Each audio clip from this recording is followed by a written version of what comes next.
Hello.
He didn't mention it. Actually, ये है down down to नीचे तक ये नीचे पीले रंग की है वेलकम ऐसे नहीं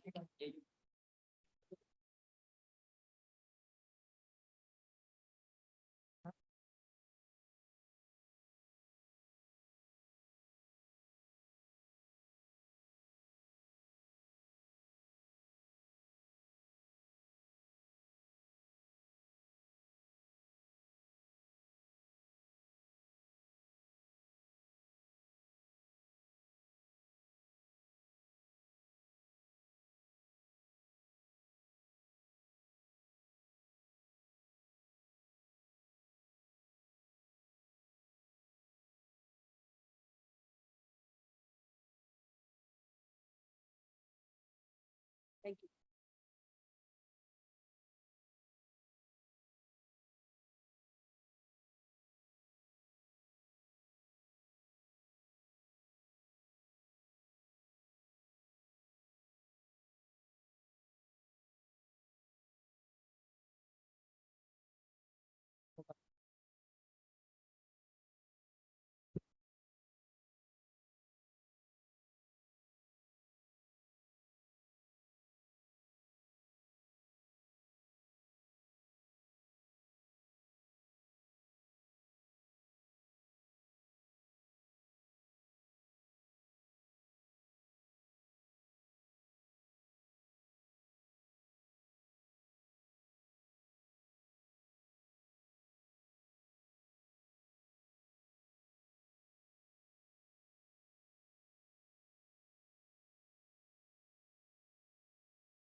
विष्णुशम्भो प्रियं सुतं क्षिप्रप्रसादनिरतं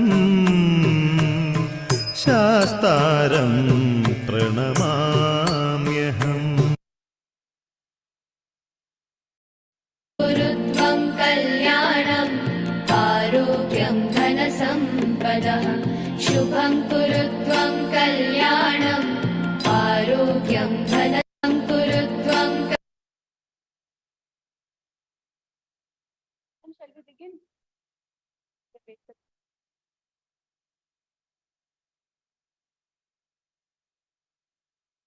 की क्लास है वो 3:15 के बाद आएंगे।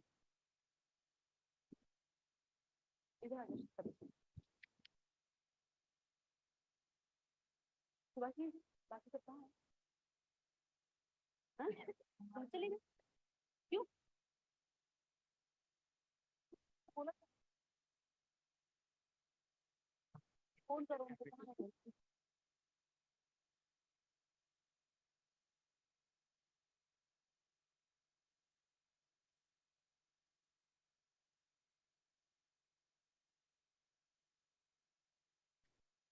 देख देख।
Good afternoon to one and all present here.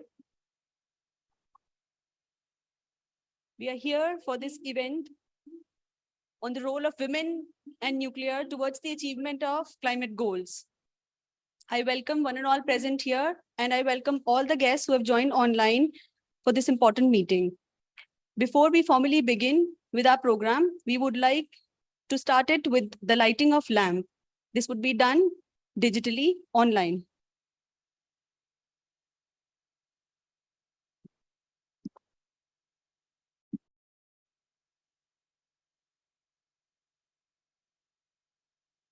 कुरुत्वं कल्याणम् आरोग्यं धनसम्पदः शुभं कुरुत्वं कल्याणम् आरोग्यं धनसम्पदः शत्रुबुद्धिविनाशाय दीपज्योतिर्नमोऽस्तुते दीपज्योतिर्नमोऽस्तुते शुभं कुरुत्वं कल्याणम् आरोग्यं धनसम्पदः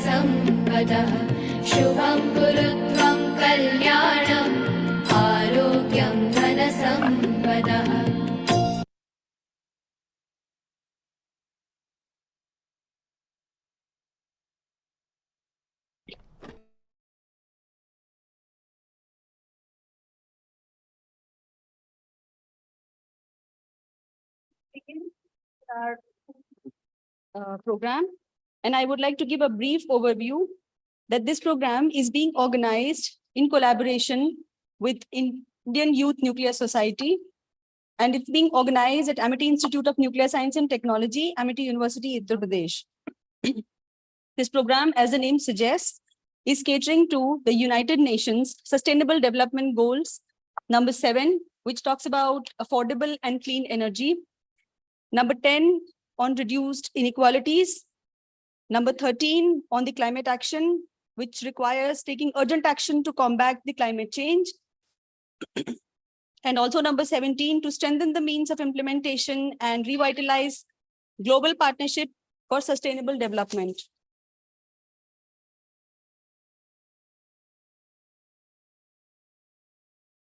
We have been fortunate to be joined with experts from Center for Air Power Studies, from International Thermonuclear Experimental Reactor.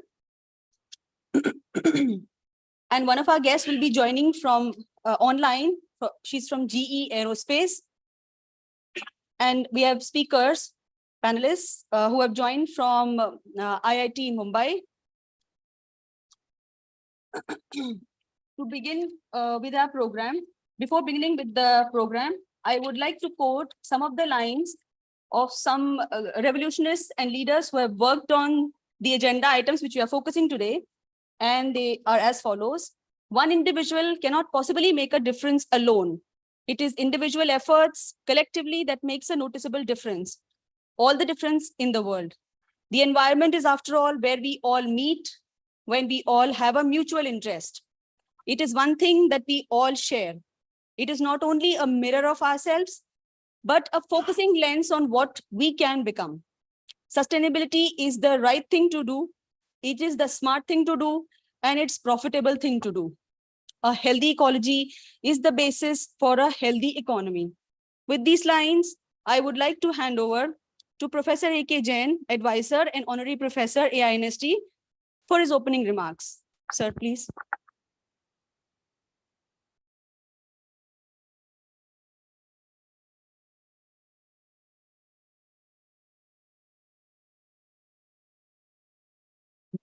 Thank you, Archana, for giving me this opportunity to speak to this very audience of very speakers or eminent speakers from different fields, all related to nuclear energy, and our students here.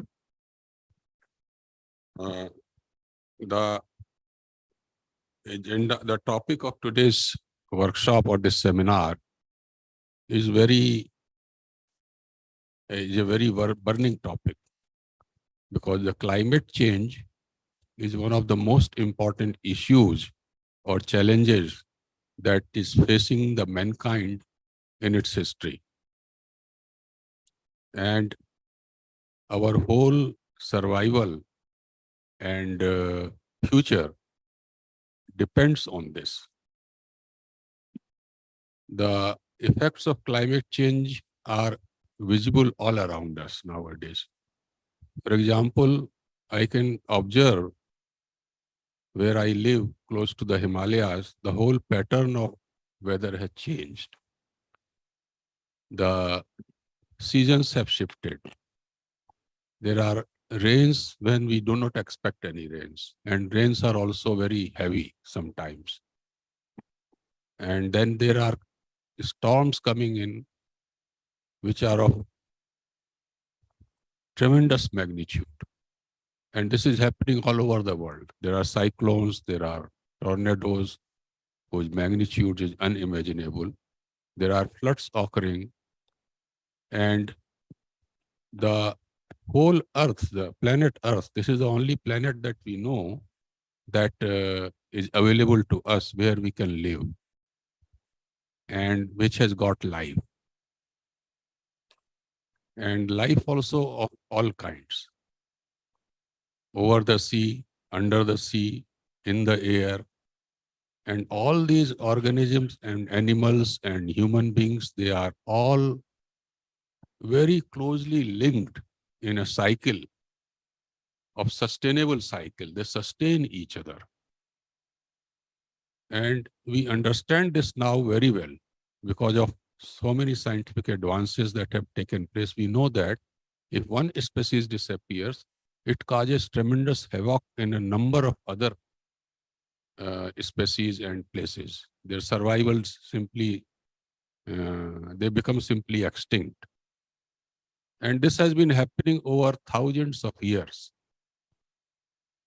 And this sustainable life cycle was produced over a period of billions of years.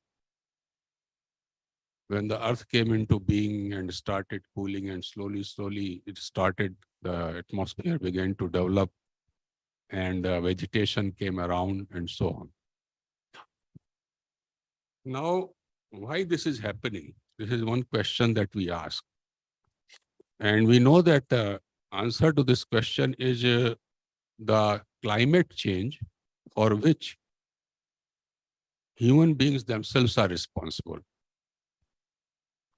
We have caused tremendous damage to the climate in many, many ways, for our comfort, for our sustainability, for our propagation of our breed. And most important thing is that most of the damage has come from most of the developed countries. The poor countries are still not contributing as much damage to the climate as the developed countries are doing. They have done in the past and is still doing. And this has been, you can see this very well in the form of the wars that are going around in the world. So what is the solution to all these things then? The poor countries are struggling to raise their level of standard. Most of the population lives in the poor countries. India has only surpassed China in the population number only yesterday. This was announced by a Chinese expert, actually. And it happened 2 years earlier to what they were expecting. They were demographic projections, and it happened almost 2 years earlier. And that is because of their growth has slowed down. But our growth has not picked up, but it has not slowed down so much. There is a decline in the growth of population here also, but that is not so much. So all these things, because everybody then wants a good life. Whole of this 1.4 billion people in India, they all want to live in a great comfort, and this all requires energy. And this is the most needed commodity that every nation, every country requires. How much energy we control, how much energy we consume. The consumption of energy becomes the standard of the level of living, standard of living in that country. So United States consumes the highest. So it is the most developed country. So this is a, there are so many paradoxes here now. And when these conferences occur in United Nations or international fora or wherever, these countries are at the forefront to announce that their climate change should be controlled, and you should do it, you should do it, but nobody takes the responsibility that I should do it. So this is a issue that is really very frightening, and it is growing day by day. And I can only mention here a very wonderful book that I read recently by my friends, Professor Dinesh Srivastava and Professor V.S. Ramamurthy.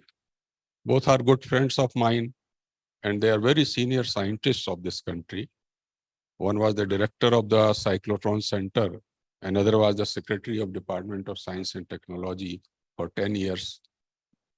And the book, which is based on the climate change and the energy options for sustainable future, it very succinctly sums up all the energy options that are available from the, coal and gas and then solar, etc., and then nuclear also. And they don't clearly spell it out, but it's obvious when you go to the end of the book, it becomes clear that right now we do not have any other option available to us as a source of clean energy, any other option than the nuclear energy. This is the issue. Solar energy is there, but solar energy is something which is not available to us 24 hours a day. And secondly, solar energy is also going to contribute tremendous amounts of waste as the solar panels are getting old. And what we will do with all these debris that comes out. So all these questions have not been addressed yet. So they will have to be addressed very soon. So with this background, I think this is a very good reason to hold this seminar here by the Amity Institute of Nuclear Science and Technology, where we can see how far these things are true and how far we can contribute to it. Recently, our Prime Minister has given a very nice, concept. He says, everybody, each one of us should make a change in our lifestyle according to the climate change. If we do not make changes in our lifestyle, and he has made it into a movement, he's trying to make it into a movement, change your lifestyle so that you are always conscious that you consume only as much you require and you don't waste, and you do not try to create unnecessary the unnecessary garbage and debris and other things which you can avoid. So these kind of initiatives only will help us. So of course there are many experts here sitting, and they are working on these things for a long time, and I am hoping that we will be able to listen to some very interesting views and talks from them. And with these words, I hand over this mic back to the organizers. Thank you very much, Archana. Thank you, sir, for the valuable insights. And you've set the stage for these discussions to go forward. We move on with the panel discussion on role of nuclear towards the achievement of climate goals, unleashing the capability of knowledge of women. This session has 5 speakers, 1 connecting online and 4 are there in person here. And this would be moderated by Dr. Nitendra Singh and myself. So I welcome our first speaker for the day. I will not be reading their complete CVs because there's a long CV that they all have and they have rich experience in their sector. So I would hand over to our first speaker, Dr. Manpreet Sethi. She is distinguished scientist, distinguished fellow at the Center for Air Power Studies, New Delhi. Speak from there. I'll share the presentation. Yes.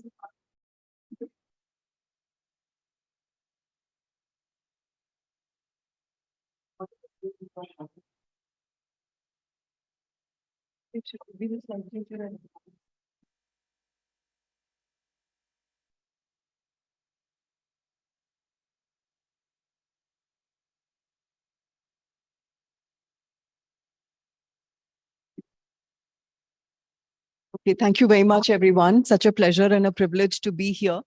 And I must start by saying that three of the causes which are very close to my heart are climate change, women, and nuclear energy. And thank you to Amity Institute of Nuclear Technology and to IYNS, Dr. Nitendra, for putting this together.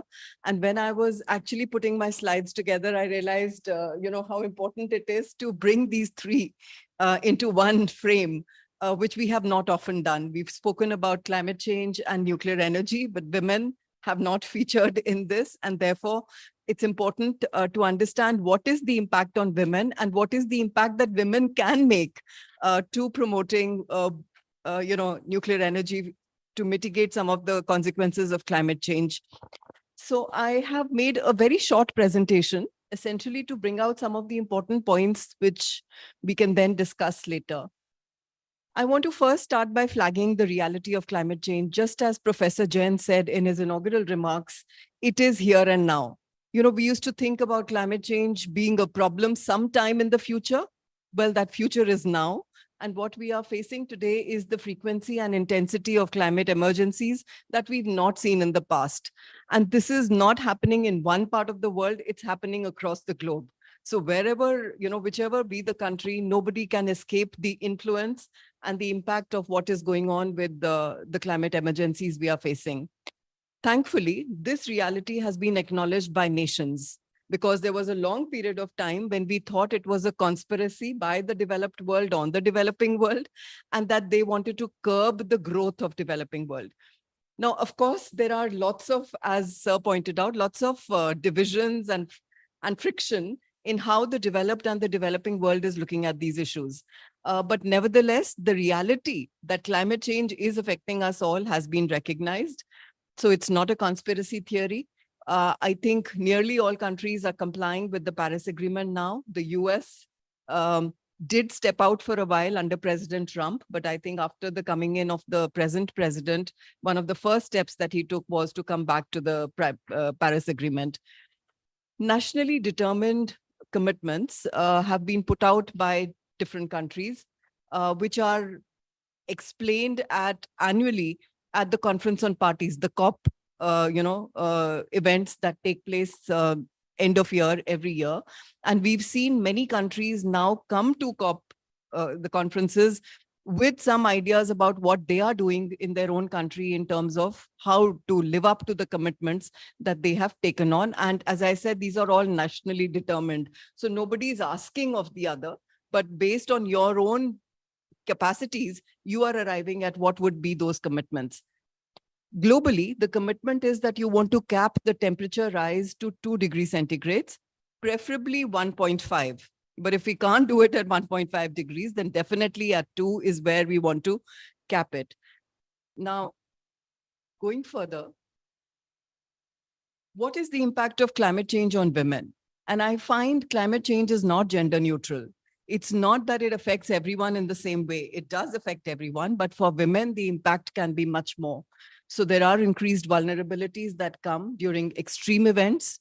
When any extreme climate emergency takes place, it's the women who bear the brunt of it, whether it's because of the physical sort of aspects that come into it, the economic aspects that come into it, the forced migration that often takes place. And again, women bear the brunt of it when you are moving from one place to another. Drought, famine, desertification, water woes. In our own country, we've seen many pictures of women carrying these, pots on their head, traveling long distances just to get water for the family. So they bear the highest amount of impact of what happens with climate change. All activities contribute to greenhouse gas emissions. Climate change is essentially because of the large amounts of greenhouse gases that we are emitting into the atmosphere. And everything that we do, including breathing, is putting carbon into the atmosphere. But some of the activities are contributing more than others. For instance, making cement, steel, or plastic contributes 31% to the total lot that we are contributing to the environment. Electricity generation is at 27%. And I've put that in red because electricity generation has a bearing on everything else that you see there. So whether it's making cement, steel, or plastic, whether it is agriculture, whether it's transportation, whether it's heating and cooling, everything is happening through electricity. And therefore, the last bullet point that you see there, how we generate electricity, is very important for having an impact on all of the others.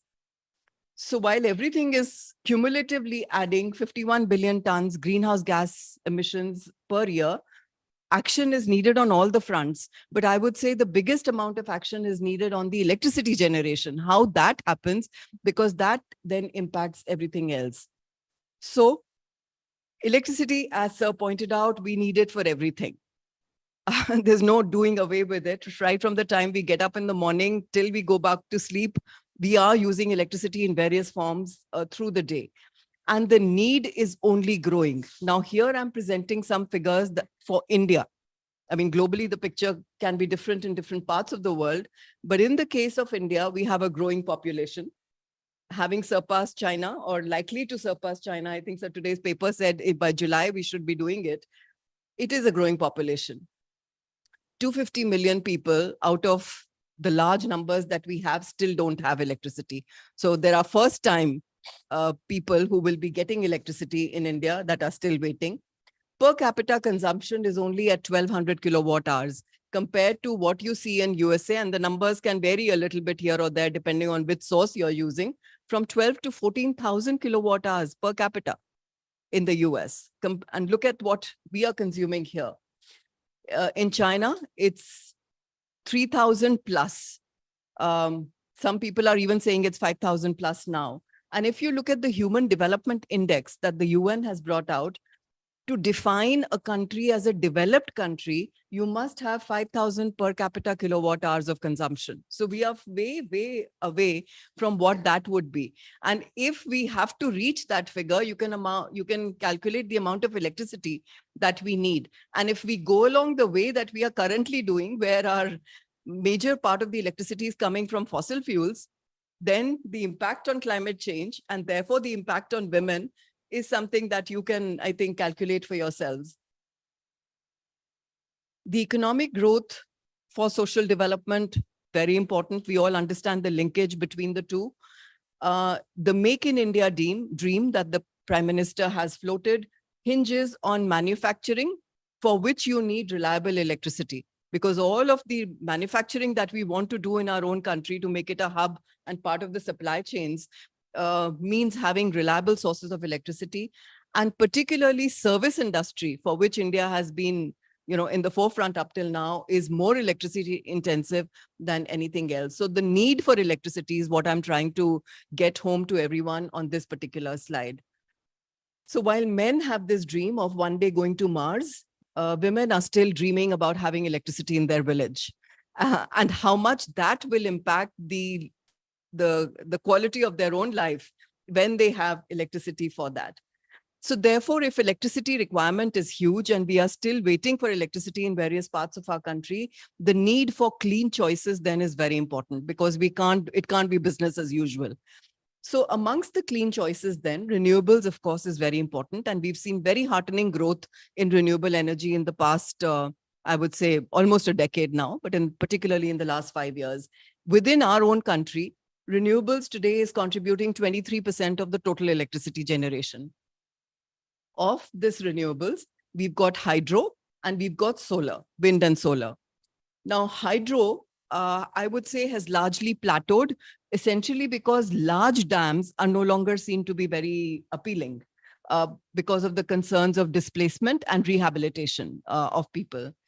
Also, there is, when you flood water for building the dams, there is also the problem of when the land is very carbon rich, you have methane generation that happens there. So on the one hand, hydroelectricity is a good source of electricity from the environmental point of view. But on the other, you're adding greenhouse gases to the atmosphere by going in for it. So there's a cost and benefit calculation that we have to see here. Now, wind and solar, already been said, there are problems of land because you need, the capacity factors are very low for wind and solar. So you need large amounts of land for both generations of electricity. And then we run into the storage issue, because this is intermittent source of electricity, not available all the time. So you need to have storage batteries. And while we are progressing well on those technologies, we haven't yet gotten somewhere. So for making wind and solar a baseload source of electricity, you still need to have backup options, which are essentially thermal then. So then it doesn't become a completely green source of electricity if you are going in even for wind and solar. So these are some of the concerns that are still existing, though the possibilities are growing very fast. And as you can see, year-on-year growth of renewable energy in India has been at almost 10% just last year. So I wanted to show this about India's electricity mix, essentially looking at fossil fuels and renewables. We don't have nuclear here. So fossil fuels in 2010 were 84%. They've come down to 77 in 10 years, in a decade. But the desire is that in the next decade, you want to go to 50%. For that, the renewables will have to grow to 50%. And I told you we are currently at 23%. So therefore, when you are taking renewables up that chain, you run into the problem of baseload electricity. And therefore, thermal is not going very far away from us in the near future. I have just last two slides, one on nuclear energy now, which is currently in India at 3% of the total electricity. 22 operational reactors. There are plans for many more. Particularly important are the 700 megawatt that we want to stabilize on with the new reactors which are coming up in various places. The government has given approval for 12 new reactors of 700 megawatts, which will come up in the near future. But the challenge remains of public perception on nuclear energy. Because every time, we talk about this to the common man, the questions that often come up are, it's very expensive, that there is a long gestation period, that for any, plant to actually come and become operational, we've seen by experience almost close to a decade of reactors becoming operational. There is the problem of nuclear waste management. There are safety concerns. Every time I speak to a common gathering on nuclear issues, which is not, hardcore professionals, Fukushima often gets mentioned. And if it can happen in what people think is a very sophisticated, disciplined country like Japan, then, people worry about what can go wrong in our own country. Nuclear security, and particularly with the Russia-Ukraine conflict, Zaporizhia that nobody knew about. We didn't even know how to spell Zaporizhia. Is suddenly everybody's aware of that, and you're worried about what can happen in an interstate conflict. And as you all realize, India does have, a troubled neighborhood that we live in. And therefore, the problem of how reactors can make you vulnerable is a concern which is beginning to be voiced more and more in today's times. So lastly, then, what is important is to address public concerns and to educate them on the need for electricity, on the need for clean choices, and therefore the need for nuclear energy. So on two things, I think we have to educate them. Nuclear energy is a possible solution to increasing electricity generation in an environmentally sustainable way. Now, this sentence by itself means nothing to the common man. It has to be unbundled for them to help them understand why is it a solution? Why are the other sources of electricity a problem? Because they are seen to be as something which is easily available. So to make them, get them to make a clean choice, we have to explain certain things to them. Conclusions have been reached by all these international bodies to say nuclear energy is the answer. As Sir said, several books have reached the same conclusion. And yet, to achieve that target, we would need to produce nuclear energy at 2.5 times what we have today, which is only at 10% globally in today's times. The environmental impact of electricity generation, as you can see, nuclear is amongst the lowest. And this is the chart that needs to be explained to everyone to get them to understand. The outreach has to be on the safety and the environment benefits of nuclear energy. So this is a picture that should be made as popular as we can in perhaps even easier terms to understand. Right now, as you can see, whether it's on the death rate from accidents and air pollution, so climate, as well as greenhouse gas emissions, nuclear energy is amongst the best that we have of the sources of electricity. So my final thoughts then are, there's no mode of electricity generation which is risk-free. Everything has a risk, whether it's any source of electricity, but we need to make calculated choices on what we are and how we want to go ahead. For India, no one energy source is the answer. Our electricity requirement is just so huge. So it can't be only nuclear, it can't be only renewable, and it certainly can't be fossil fuels for the climate change impact. India's long investment in nuclear science, technology, engineering applications, and industry is something that we must tap into. All the work that is being done in the institute feeds into this. So we must use these wisely to increase electricity and address our climate concerns. And if that happens, women are the beneficiaries, I think, in two ways. One is by participating in this exercise of generating electricity, and the other by being the consumers of a good quality of life that comes with electricity. Thank you so much. I'll stop here.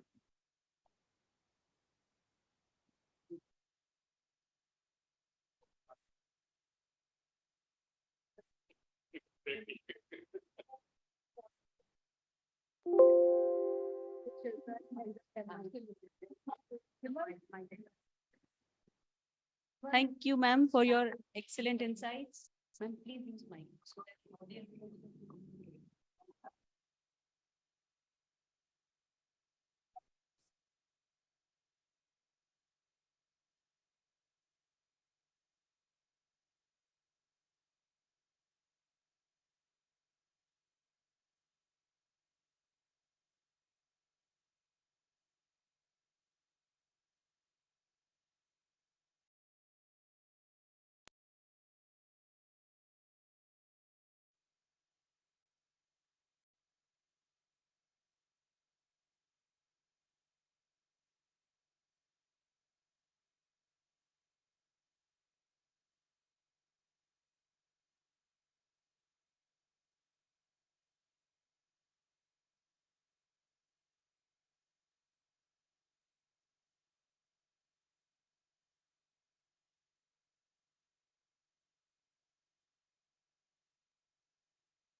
To use the mic.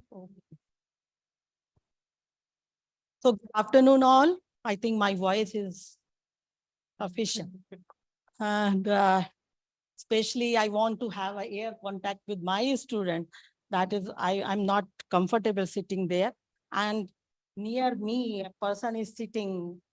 I cannot speak because I am scared. A person so qualified is sitting near me. So I move far from him so that I will get some confidence of speaking. Oh, okay. Myself, as today we are going to speak on the role of women and nuclear towards the achievement of the climate goal.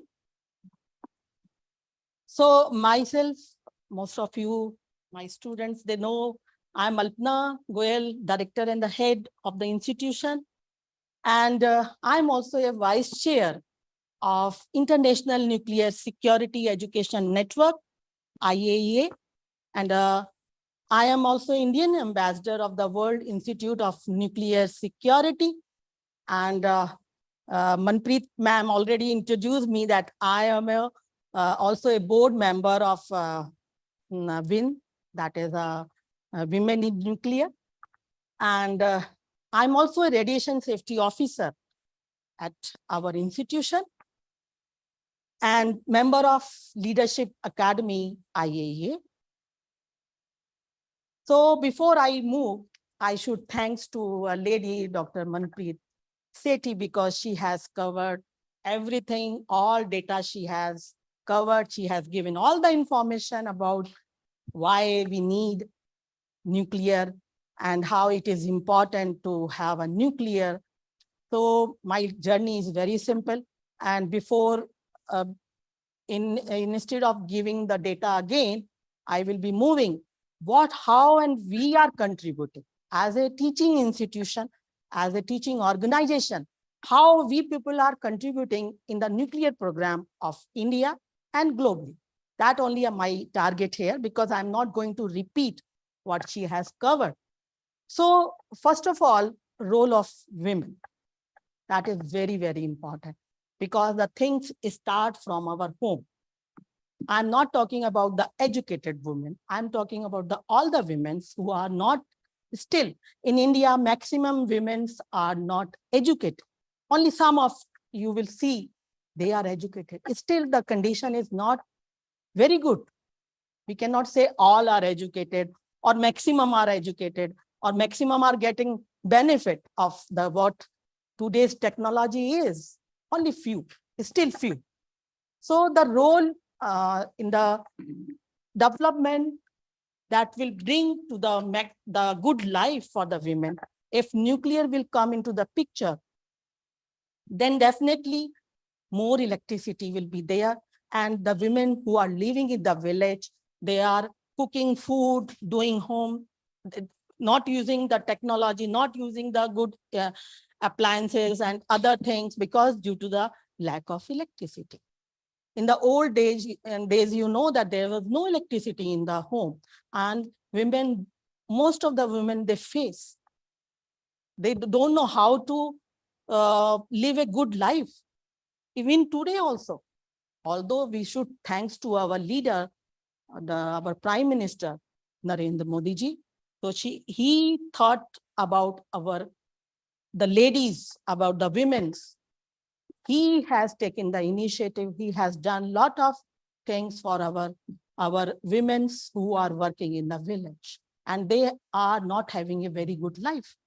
So women, nuclear towards the achievement of the climate goal, I think this is a best topic today. We have to talk, all are linked together.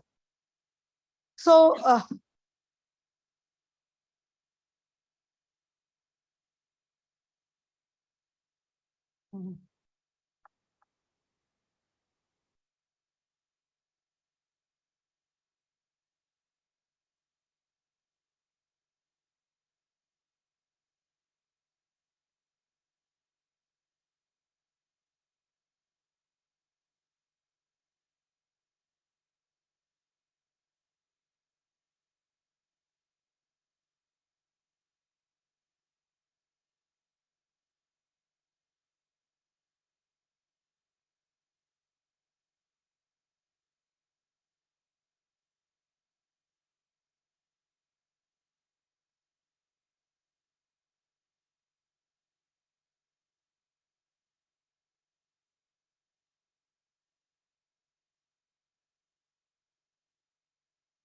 so this institution established in 2009, and the motive was to train the young generation of India in the field of nuclear. And we are having a bachelor program. And I'm proud to share with you that this is the only university who has bachelor degree in nuclear science and technology. So in 2009, they start a bachelor degree, post-graduation program, and also PhD program in nuclear science and technology. And our alumni are sitting here. They passed from this institution, and now they are doing very well in industry. They are doing PhD from our one of the prestigious institute, HBNI from BRC. So until unless we will train the young generation, it won't be possible to achieve our goal. So that is the only motive of this institution. And these are the students of the post-graduation students, and also they are integrated program students. So we are giving them the courses related to this nuclear energy. And also we are teaching them many courses about the application part, also the environmental, how they have to, what is the impact of the other sources on the environment, how nuclear is playing role, and many more courses they are having in their course curriculum. And it is okay. So world acute problem. Today, the world is facing acute problem of energy security and global warming. Energy requirement is going to be swell several fold by 2050. To meet such a requirement, alternative source of energy like nuclear, solar, and wind energy are the only viable possibility. Solar and wind sources, as she has already said, is require a lot of waste will be there. So the only nuclear energy remains the most dependable alternative.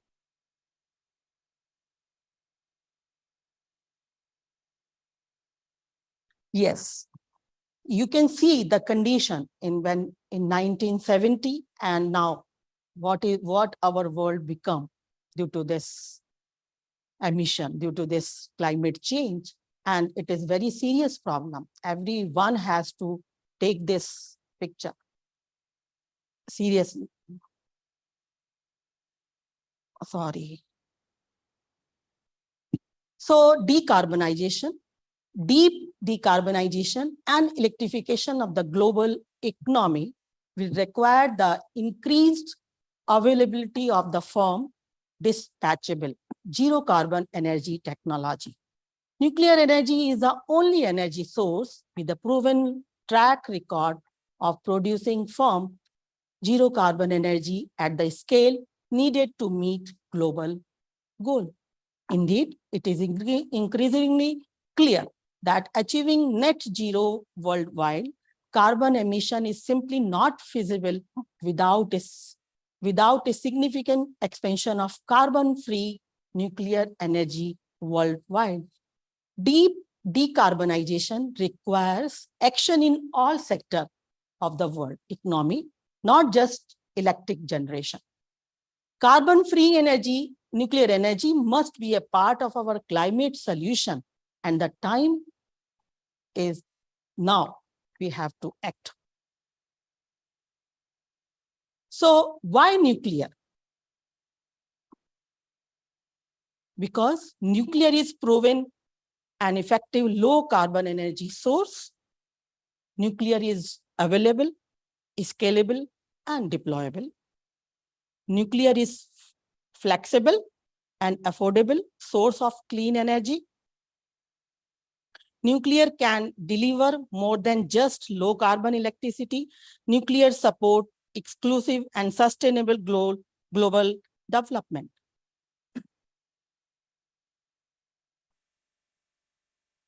You have, I think this picture is already, she has covered, so I'm not going to talk about this. And this electricity, you know that India is the fourth largest country producing carbon dioxide. China and US is on the top. The scenario is shown in the graphically on the picture. And India, she has also covered that India is only 3% of the total requirement is producing through nuclear. And Dr. Jain is also share with you that we have surpassed in the population, India has surpassed China. So now if population is so much and the generation is 3% only through nuclear, you can think about it. What is required for the future. So our mission and vision is, we have a vision of a clean, sustainable, and abundant low carbon future for all. Our mission is to accelerate the ability of the world to achieve net zero by 2050 by driving collaboration between nuclear and renewable technology. We believe that net zero needs nuclear. And these are the reasons why India is looking for nuclear. And I think she has also covered this picture. Now, where we are playing a role, what is our role as a teaching organization, as an institution? So this is a scheme. You can see how the new reactor licensing process is there and where we are, what we are doing.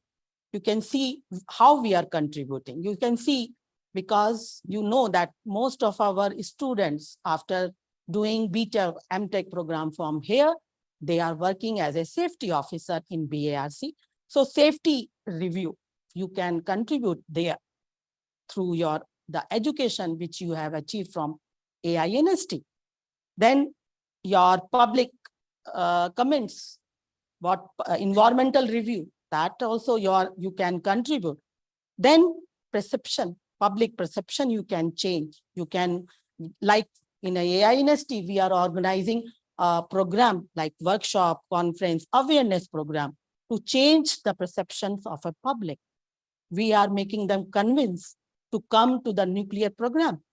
We are, every parents, when they are coming for the admission, we convince them that please take admission in this course. We do the publicity so that we will get more and more students. And if our strength will increase, naturally, this will help us in developing our nuclear program in the future. So we are developing a workforce by giving you a degree in nuclear science and technology, so that in future you can work in such an organization where you can help in developing the nuclear program of India. We are organizing guest lecture, expert lecture. Time to time, we are inviting an expert from different organizations so that our students, they can learn what is going on and what they have to do to achieve that level of nuclear to sustain our nuclear program in India. So we always invite the expert from different organization, institute.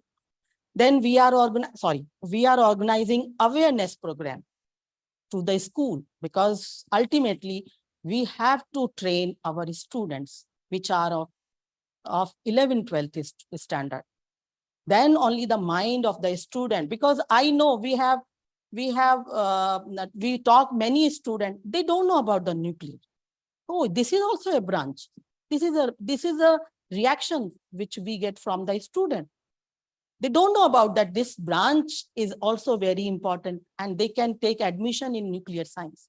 So that is our first motive. We should go to the student, we should approach to the student, not only through this student, but we should go to the student when they are in the phase of transition.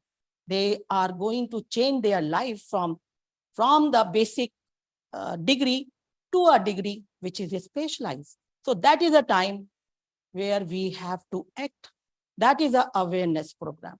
Then we are also giving a hands-on training, the faculty members and the who are working in this area. So to enhance their knowledge, we have all type of the facility in our organization, in our institution. Recently, we have developed new facility, and that is we have many new detectors through which we are giving a hands-on training to a faculty members of other institutions also. We are organizing workshop and seminar, that is over. And our students, after getting this degree, they are doing. They are working as a scientific officer in DA unit. They are working as safety officer in service industry, pharmaceutical, technician in industry and hospital. They are working as a trainer also.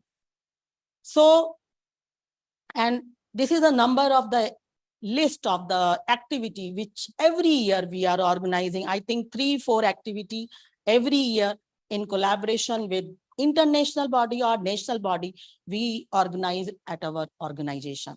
That is a purpose to train our students, to make them motivated, to choose to pursue their further career in the respective field. We don't like that they should go for the MBA program. We don't want, because choosing this branch and doing the MBA will not fulfill your dream. You have to go further after getting a basic degree. This is a bachelor degree, is a basic degree. Further, you have to move to a advanced degree like MS program, MTech program, PhD program. Then only you will be able to give something back to your society, to your nation. So that is our motive to organizing workshop, seminar, activity, the discussion like this, which we are doing. This is for you, because you will learn from the expert what is their view, what they are doing, and how you can pursue your future. So, and you can see some of the glimpses of our activity. And here you can also see one of the very important point, that we always focus on the women also, because we want to bring women in light also. That is also our motive. So you can see in each picture, you can see in IAEA, the director is, you can see here, sorry. Here we have organized activity with international agency, IAEA, and director is there. You can see the Karen from Oak Ridge National Laboratory, from IYNS program, that is World Institute of Nuclear Security, IAEA. So we are trying to bring all together here, not only national but international body to our platform, so that our student will get future opportunity. This is another some picture which of our activity. And you can see, I think Manpreet ma'am can see her picture there and see the power of women. All women are standing with so many women are in the nuclear area. You can see the power. All women are there. So myself, as all know that I am working here since 2003 in different position. I'm organizing number of activity, and my motive is to train my student, to give them a good education and to bring them on their to bring them to the status where they can work with the international organization or national organization. Now I want to tell you something about the women, not only nuclear or not about the climate, but about the women. And this is a very good post which I got from one of my friend, and what they wrote on me on the WhatsApp message, and I want to share with you what wonderful creation of the God is women. So when God created Alpna, he worked late on Friday. An angel came and asked, why spend so much time on her? Replied the Lord, did you see all the specifications I had to meet in order to design her? She must function in all kinds of situations. She must be able to adopt several children at once. See that my children are here. Have a hug that can heal anybody, anything, from a bruised knees to a broken heart. She must do it all with just 2 hands. She heals herself when she is sick and can work 18 hours a day. The angel was impressed. Only 2 hands? Impossible. And this is a standard model. This is implemented on all women because women are multitask worker. They work day and night. They work here at the workplace. They work home. They work for their children. They work for institution children. Everything they can do. Nothing is impossible for a woman. The angel approached and touched the Alpna. But you made her so soft, Lord. She is soft, God said. But I made her strong. You cannot imagine what she can endure and overcome, said the Lord. Indeed, she is. She has the power to amaze a man.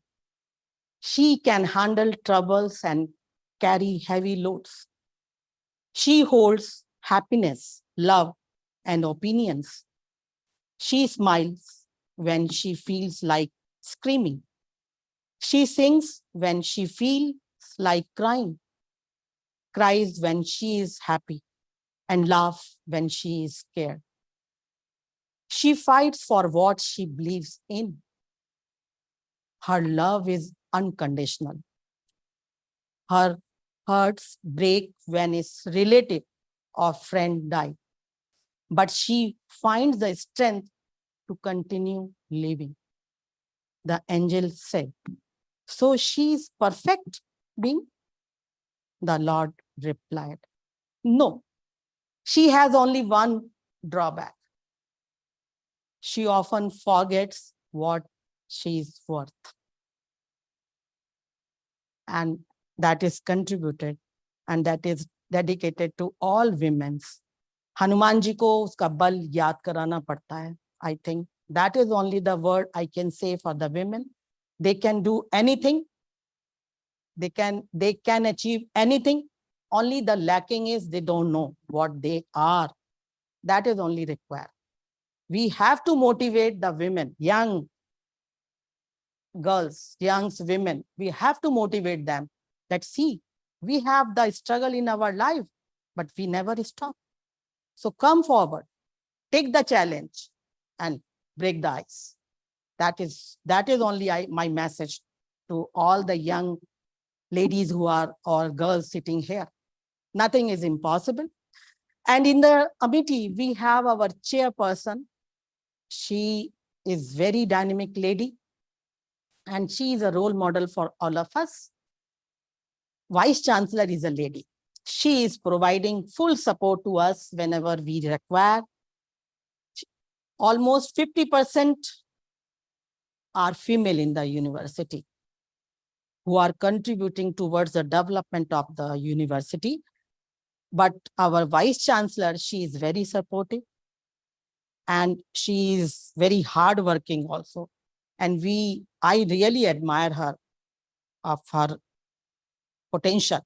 And I am also doing on the same line. I am moving. You can see the potential of my institution. And I think we together can break the ice. That is true because we have a potential. You can see I am surrounding by women, all women, and nobody is less. You cannot say that they cannot do it. They cannot do. I believe they can do everything. And I am motivating them. And I hope one day they will achieve. And everybody will admire them. That is my best wishes to my team. And come forward, you will win everything what you want. Thank you all. This is all from my side.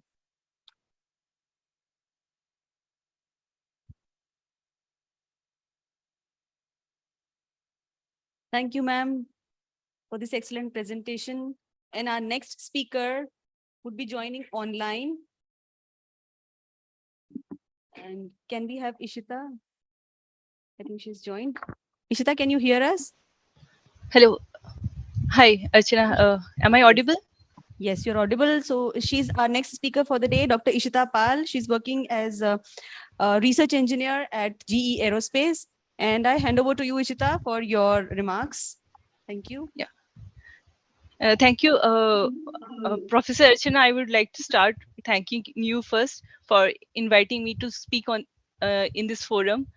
It's an absolute honor to be speaking among the eminent persons such as Dr. Manpreet and Dr. Alpana and Dr. Sheera. So unlike the speakers who came before me, I don't have any slides to present. I'll keep it very candid and informal. And also, I'm really not working anymore in the nuclear industry, but it's the foundation that brought me towards the place where I am today. So I'll just share my experience. So I'm Ishita Pal. I did my master's in nuclear science and technology from University of Delhi, and then proceeded to do my PhD from Homi Bhabha National Institute. Oh, okay. Am I visible now? Yes, now you're visible. Yeah, I'm sorry. So I did my master's from University of Delhi and then proceeded to do my PhD from Homi Bhabha National Institute in collaboration with BRC from Mumbai. And after that, I worked for a couple of years at Whirlpool Corporation. And then recently I have joined GE Aerospace, their research division. So unlike nuclear industry, who is saving the world from climate harm, we at aerospace are one of the major culprit who are contributing to the climate negative impact. So now, of course, the aerospace industry have learned that, and now we are trying to incorporate changes and build the technology that will further improve the climate changes and prevent any further negative impact. So there is a couple of things that are happening, such as the carbon capture. So whatever emissions that has already happened, all of the carbon dioxide in the atmosphere, how can we capture that directly from the atmosphere and convert it into usable fuel or any other sources? So that is one of the key technology that is being explored in our organization. And then there is also the sustainable jet fuel.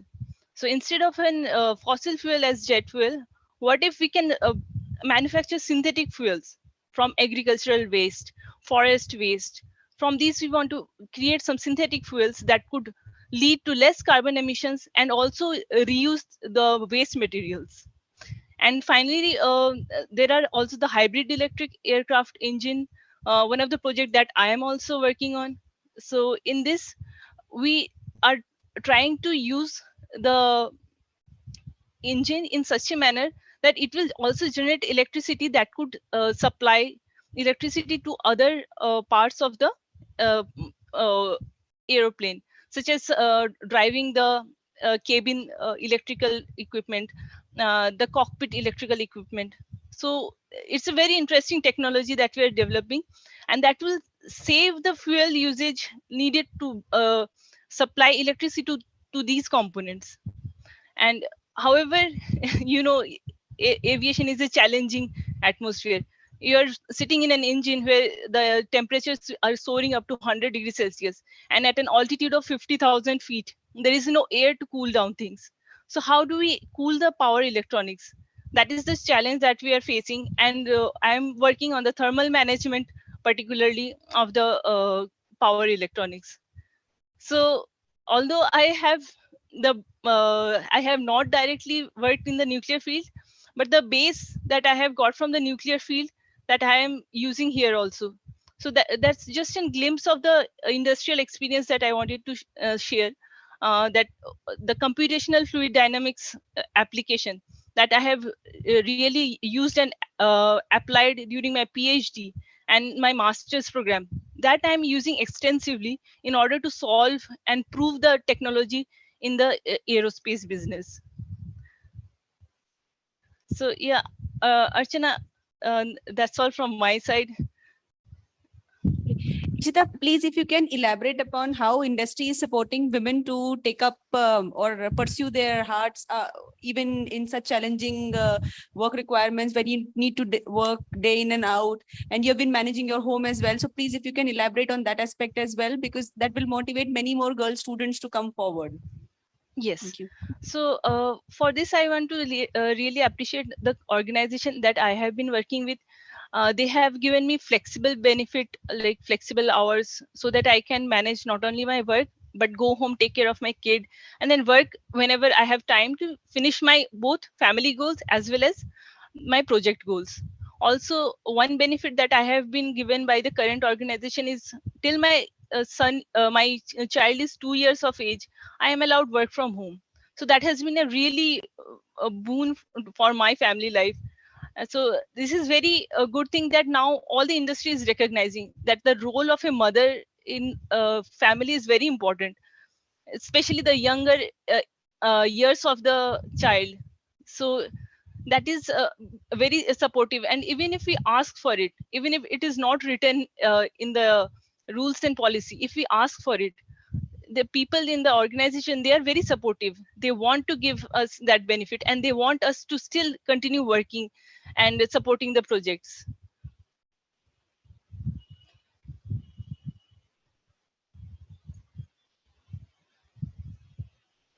And how your organization is contributing towards the environment goal and also towards the gender equality part.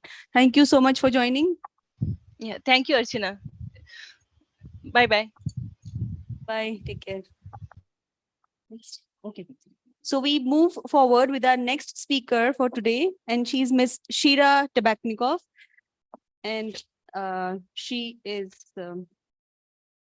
stakeholder relations and internal communications manager and deputy head of communications at the International Thermonuclear Experimental Reactor Organization at France. And I hand over to our speaker. Thank you. Thank you. I don't have any slides today, also, but I will in a minute because I'll talk a little bit about women in fusion. But I did write a few notes as we were talking, and you know, fusion isn't here yet. We're working on it. But a colleague of mine said, impossible, that just takes a little longer. So we are going to get there, but not in time for 2030 to have an impact on climate change, and maybe not even for 2050 to really have an impact on what's happening in the climate. But from that time forward, certainly we will. But this is why it's an exciting field to be in, because we're so young.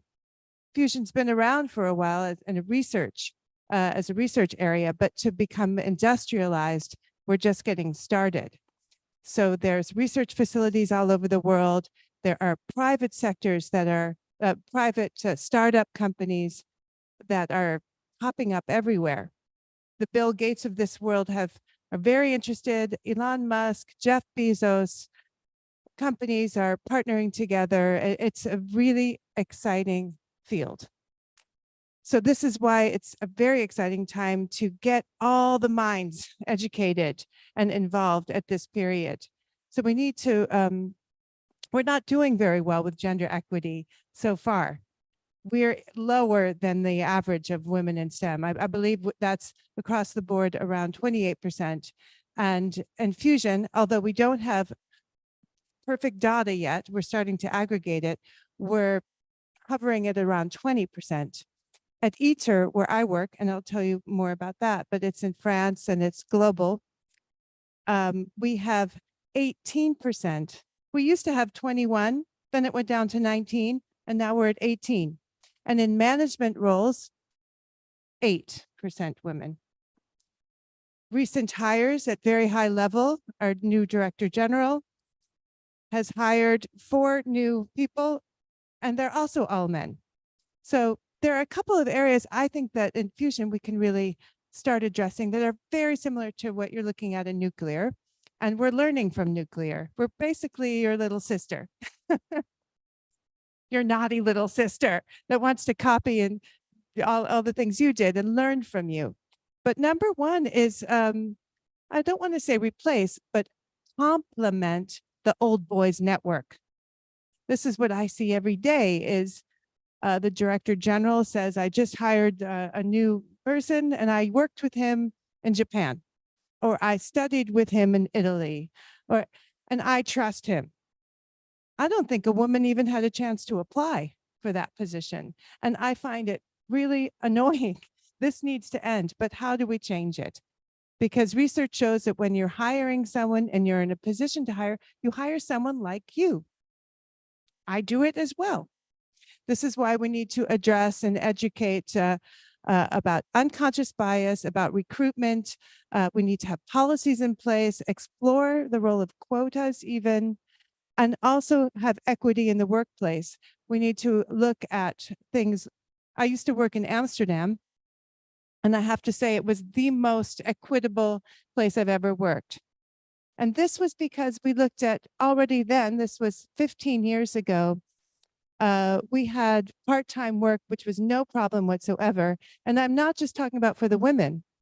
Most couples I knew, the women worked 4 days and the man worked 4 days when the children came. Childcare was practically free. There were breastfeeding facilities everywhere you worked. There were sabbaticals that were available when you needed them to care not only for children, but for parents and other family members, which does often rest on the shoulders of women. So an equitable workplace and policies in place for that are needed. And the other thing we need is, is education, of course. We were just at the school this morning. That was amazing to see the education there and raising awareness that fusion exists. It's an area of study. We need to do a lot in communicating about it. And of course, encouraging girls to study STEM and to have fusion be part of that mix. When I was looking at statistics, I saw that there were a lot of girls studying STEM and doing really well in it, as well as the boys. But when they got to the professional arena, the workplace and real life and all the challenges that come with that, they started falling away. And this is really something that I hope in fusion, we have the opportunity to do better. I'm going to do another presentation after about women in fusion and our work there. So I'll stop here. Thank you.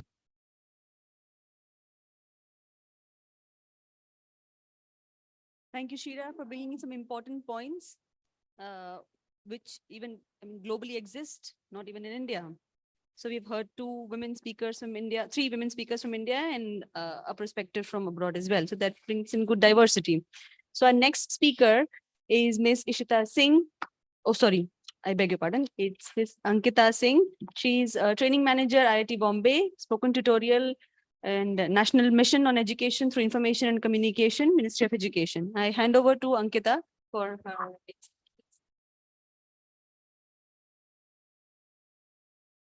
Okay.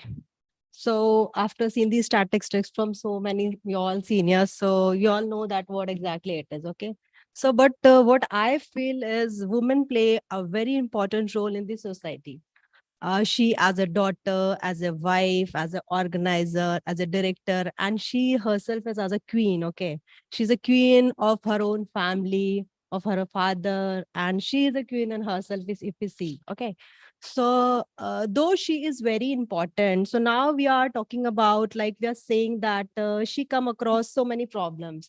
She faces the electricity issues, she come across the climatic changes, and many other. Okay, so do we know that there are many women, they are not even aware that why they are going through such hell, or why they are facing the gender biases, or are they actually aware that what problem they are facing when there is no electricity in their home? Okay, so there are many women, they don't know why the electricity is not there. And there are many women like that, they don't even know that why the education has not been given to them, to their own kids. There are many small villages, many small places. Okay, so the statistics has already been told by you all are very expert in that. So I feel two things that which can uplift the women. One is education and the second is awareness. So I am connected to two organizations, wherein one is spreading the education to IIT in itself. As an organization, we train the students. Okay, so education is key to success. What I feel is, I feel that each and every student, each and every woman, each and every males, in fact, must be educated. And the second, what I feel is awareness. Awareness is also very, very, very important. So like we talked that this is the problem, this is the issue, these are the climatic change, but we have to create the awareness for it. So what I feel is, we must create nuclear awareness in various cities, various schools. Like IYNS is doing great. So we are going to different schools, we are going to different colleges. Okay, so when women will be aware that what exactly it is, what the problem is, because we define the statistics, we we present the things, but there are many villages that they don't even know that what the problem is and from where the problem is coming. Okay, so before that, I was associated with the INS also. So I have created so many awareness sessions in various schools, various colleges. We used to conduct one-day seminars wherein we go to very small towns and we educate the students, we educate the women, we educate the whole village. We keep them guiding that what exactly it is, how they can start, how they can go through. So there are two things what I feel is we can go through is, one is education and the second is awareness. So IYNS is doing great in creating the awareness, and we all as a team, we all must support and we all must come forward and we must create an awareness. So once the women will be aware that what exactly the problem is, then we all can come up with it and we will definitely do it. Thank you. Thank you, Ankita.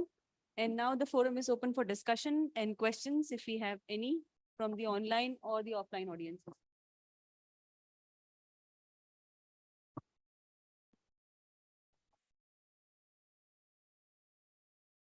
You have told about the renewable energy. One is the hydro, but even with that, you told that.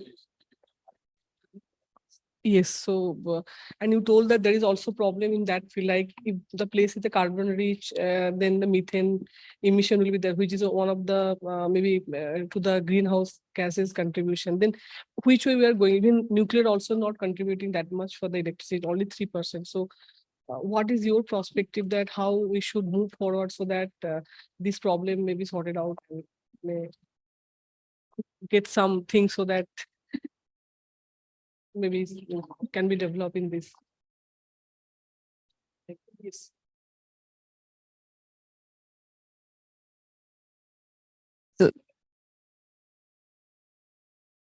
Thank you, Arpita, for your question. And really, that is the key. And as I was mentioning, globally, as well as for India, one source is not the solution. So you can't be banking only on renewables or only on nuclear or only on fossil fuels, because we've seen that what you need is a mix of all. Alpana, when she started her presentation, she said one of the problems is energy security. So, and security means having sources of electricity which are available to you on an affordable and in a secure manner. What we've seen in the case of the Russia-Ukraine conflict is oil being weaponized, where, the source of electricity, energy, has become a weapon in the hand of a nation on what it is providing. So nations need to have sources of electricity which are secure with them. And every country arrives at its own mix of what is going to be that source. You can't have the same template across boards. Germany, for example, has given up nuclear energy because they found they didn't want to have it in their mix and they want to go 100% renewable. Impossible to go 100% renewable with the current level of technologies that we have, because you will need some source of electricity that is available when renewables are not. So therefore, I think what India has managed for itself is a good energy basket. We have to move more and more towards cleaner sources of electricity, which we are trying to do. India is also banking a lot on getting developed countries to help you with those technologies, because clean technologies are also very expensive technologies. And for a resource poor country like India is, there are, trade-offs in everything. So we are trying to get our way along to live by the NDC commitments that India has given to be, I think, zero carbon by 2070. Yeah, 2070 is what we are looking at. And there will be a role for all sources of electricity there, trying to compress the pie chart where the fossil fuel you see, that should come down as much as possible and the others should keep growing.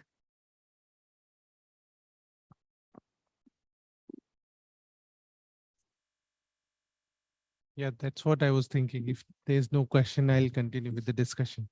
No, the topic was mainly precisely for this region. Of course, we have understood that nuclear is the permanent candidate in this solution, for sure, for every country. The idea was how we can, or what is the status of role of women in this particular segment. And this is varying. It's varying a lot. And most people don't know, but India has a big nuclear industry and women have been a strong pillar in that. Still, the problem remains the same, like Shira has mentioned. We have seen most of the top positions or top managerial position are always being held by the male fraternity. Historically, maybe a good reason, because at that point of time, women were suppressed. They were not well educated to this part. So they can become competent enough to hold those positions. Makes sense. But now we are talking about 75 years of independence. So this excuse is no more valid in our country specifically. So this is my idea to let's talk about it and find it where we are lacking. And in one sense, as Alpana ma'am mentioned, Amity University is doing great, trying to bring this education level up. And it is really commendable that this is all women department in a way.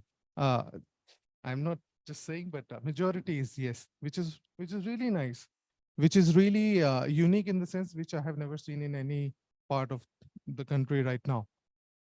So it's a question to all panel. How do you see this and mix can be brought out so that we can bring this aspect on the table of discussion and eventually get it removed? We have president female, we have prime ministers female, but why don't we have strong women leaders in nuclear industry as well? So that's my question open to the entire panel. Sure. Sorry. Go ahead. No. In fact, I thought the answer was given by both Shira and Ankita in their presentation. I want to pick up two thoughts from there. One is the need for a support ecosystem.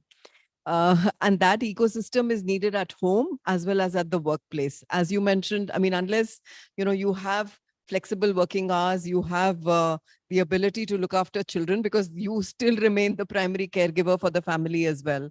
So the supportive ecosystem at home and at work is one way of getting over some of the problems that we have. And thankfully in many industries, including in the nuclear industry now, there is that recognition that you have to provide for this kind of an ecosystem.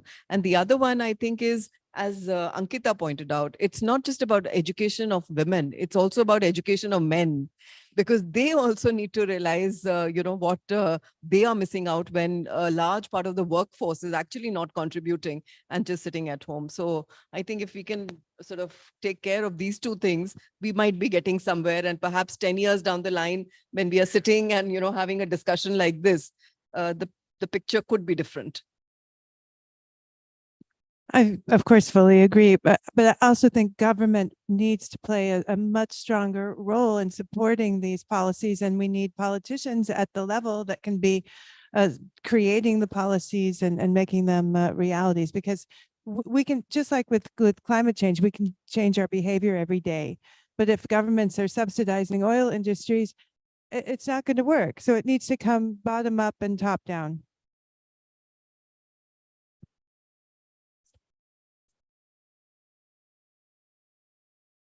We have to also train to the men how to parallelly they can support to the women in their work, whatever that she is doing at home. We have to train them also for the homework too.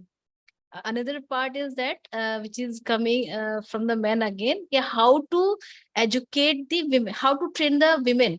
Most other trainers are the men. They are training the women again for their workforce, but the training method may be different for women. The same method will not work for the men and women together. Education may be the same, but the training method may not be the same to train the female as well as the men.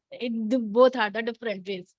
So they have to change their behavior to train the women for the workforce, which I feel strongly they have to change, right? Education is not different, but training method may be different. Thank you. The question that Dr. Nitin raised, I will try to give some answers to you for that. First of all, women, when we were 40 years, more than 40 years ago, maybe, in the situation where these students are, no girl or women, they will come near the physics class. Engineering, no way. It's not that they were forbidden to do that. No, they were not interested in mathematics, or they were not interested in doing mathematics. So that was there. Now, when I started teaching after 30 years, suddenly I realized what is happening. Half of the class is full of girls. So the change happened, and it happened not because somebody pushed them or something, but it naturally it evolved. They also realized that they can do as well as men are doing. Now comes the question of why they are not at the top in nuclear industry. I think this is a very wrong question. There are women at the top in industries. They're all CEOs and they are holding big company. They are billionaires. Nobody questions why they are there. Why men are not there. We have biggest force of women pilots in India. Biggest force in the world. The largest number of women pilots exist in this country. How this came around? Now we have got a good number of scientists working in Bhava Atomic Research Center also. I know them. But the number is not too large. That is true. And as she pointed out, the number at ITER in probably declined from 21 to 17%. Now you can see this is happening in a very developed country, not in India. So how you will answer that? So there are certain things which are, social, not social. I mean, these are social dynamics is there. They are drifting where they get more better kind of jobs, which is more conducive to their life, their family. A lot of women I know, you go to Bangalore or some such metropolitan cities, Mumbai, it's full of girls working in all companies, and they are sitting at the top and so on. But why this is not happening in nuclear? Someday it might happen, and this country has so many contradictions. On the one hand, you are asking such question. On the other hand, they are fighting for hijab. And in Iran, they are trying to throw away the hijab. These women, and they are being killed there. So what can do? Yes, things are, this our very complex society. So there is no single answer to this. Only thing is education, as she said and pointed out, it is the best source of upliftment. As they get educated, they will automatically jump into the top. They are bound to jump. Nobody is stopped. There is no restriction anywhere in the selection processes or anywhere. In fact, in many places, when we select people, we give preference. And this is the only country probably in the world which has quota system. And there are explicit quotas for women. And now IITs have introduced quotas for women. And there is a Golden Girl scheme being introduced in IITs to encourage girls to come and join engineering courses. Come join. Even if you are not cleared the entrance examination, which is very tough, there is still a chance given to them. Those who are toppers, they are very good. They can directly join. Let us see how many join. Because IITs had this very, very low percentage of girls so far. But this percentage has risen. Definitely in last 5 years, there is a sea change. Yes, this one is one. I just thought we should ask some of the younger children. Why did you come into the field? What is your thinking? Yeah, we should Want to comment on? Sure. Explore. So, like, basically, I wanted to. So, good evening, everyone. So, I'm Shreya Singh, and I'm currently in the 6th semester of a BTech program in nuclear science and technology. So, after completing my 12th, so I had like so many options. Either I can go into the computer science, like which are like common courses, and like for girls, especially, either we can just go for computer science or like some field which is like more generous to us. Like it doesn't have that much of field work, so you can just sit on the software and just do the works on the Excel sheet and just do the shit there. So I was interested in like I had this chapter in standard 12, which is related to atom and like nucleus, and so from there I developed an interest in this topic, and I came to know about this institution is providing a course in this particular region. So I just came here. So this was my journey till here. Any other comment? Yeah. Any comment from your side? Anything you want to compliment?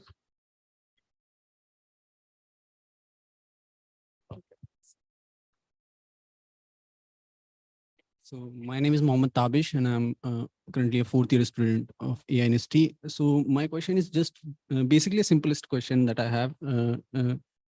So basically, if a two-person, one man and a woman, both are having a equal credibility, so you're talking about just to giving a one positive edge to a woman rather than a man in terms of employment, if I say. So how you can, and on the basis of the resources, you are saying that the country, the developed country, we call them, those are having a high electricity utilization parameters. So on that basis, if I say, if you cut out the resources, you somehow reduce the level of electricity that is required for in order to run the resources or utilize them. So is it a positive way to do that or not? I'm just a bit confused for that reason. So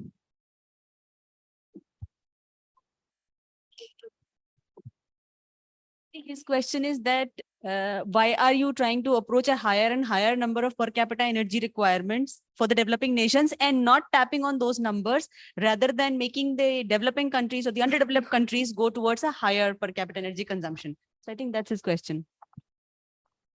Utilization of energy. We have to use reduce the utilization of energy basically. So we have to make the industries like that. The energy efficient home. We should have the energy efficient home. The sunlight you can bring directly to your home. In the daytime, we are also running with the lights while the sunlight is free is available for you. So such kind of thing we have to develop in our society, societal needs. Yeah, very nice, very good. Yeah, very good question he has asked. I tell you my personal example once when I visited US for the first time, that was 1980. I think I went there. My sisters used to live there. They're still living. They are US citizens. So I have never ventured out of the country until then. And when I landed there, I was quite perplexed. What is happening? So when I went to the, say, some mall or some, even at airport, I saw big escalators running. There was nobody to ride. They're all running 24 hours. Then I saw on the road, no men, no human being is there. They are riding in cars, big cars. Those days where cars were really big. I have also driven them. And just single person sitting and a huge car running around. So, and the whole construction of the society, the houses, the residences is such that even if you need a packet of salt, you will have to take out your car. You have to go to the mart or somewhere, pick up the packet and come back. This is just true. If you don't have a car, if you don't know how to drive a car in US, you are just without your legs. Unless you are living in, say, at the heart of the city like Manhattan or somewhere. That's another thing. So in the houses when I went, a huge house, only 2, 4, 3 people living.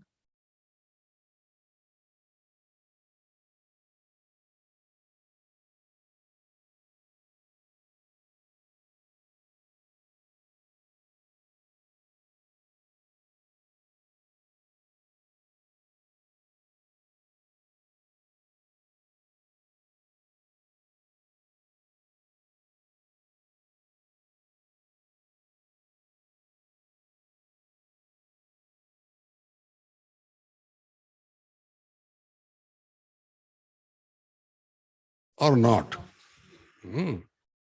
But nobody is ever ready to give that up. That is the point. Nobody is ready to give it up. They all want to hold it. No, this is our lifestyle. This is how we live. As if they had lived like that from thousands of years. This lifestyle developed only recently. Maybe when I went there, maybe for 50 years, maybe. Before that, it was not so developed. So Same thing we were trying to copy until some times ago. Fortunately, we are not developed that now, and this is an advantage also, because we are now in a position to adopt the latest technology, which are energy saving. And they are now technologies are being developed and produced, which are kind of conserve the energy. So we can do everything in a way if we are careful and design everything in such a way that we do not consume that much energy, but still we can have a good lifestyle. So this can be done, and that should be done. That is the way to do, because we have so many people. And if you, the amount of energy if every American or European consumes, if you multiply 240 billion people here, 1.4 billion people here, it will, the whole earth will blow up. Whole earth will blow up.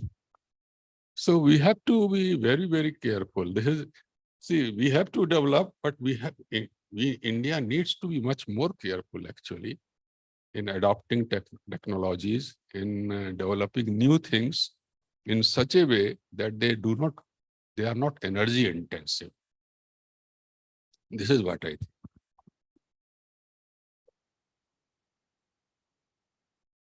Thank you for those reflections. They sound very familiar. I wanted to also talk about, just to respond a little bit, but this is what COP is about, these meetings that take place every year, and they're never successful or as successful as we want them to be, but there are attempts for the world to come together and have the Paris Agreement and have agreements on this is where we came up with the SDG goals and 2030 and 2050, and these numbers is the world trying to make some agreements. But the United States, this is my first day in India, so I'm kind of like you on that day in 1980, where I'm looking around and thinking there are people walking on the highway, and I was shocked. And how many people can you fit into a tiny, tiny little thing? And I think you're so resilient compared to Americans who are so spoiled and just, if they're uncomfortable for just a moment, they turn up the air conditioning, or there's really, I think, a huge distance between Americans and Earth, a kind of a spiritual generosity, a loving connection with what we are as people and what we're doing to Mother Earth, since we're talking about women today. And I think in India, it's much stronger. Even in one day, we've had meditation, we've had references, we've talked about breathing, I'm overwhelmed with the difference. And it's not just rational. This is a room of scientists, and we've talked about queens, and we've talked about mothering, and a whole different level. So you're right. India is, when nuclear comes up, and I hope it will, you're going to be, I think, really looking at the best types of clean energy that are not only good for you as people in the society, but also for the planet. And I can't wait to see that happen.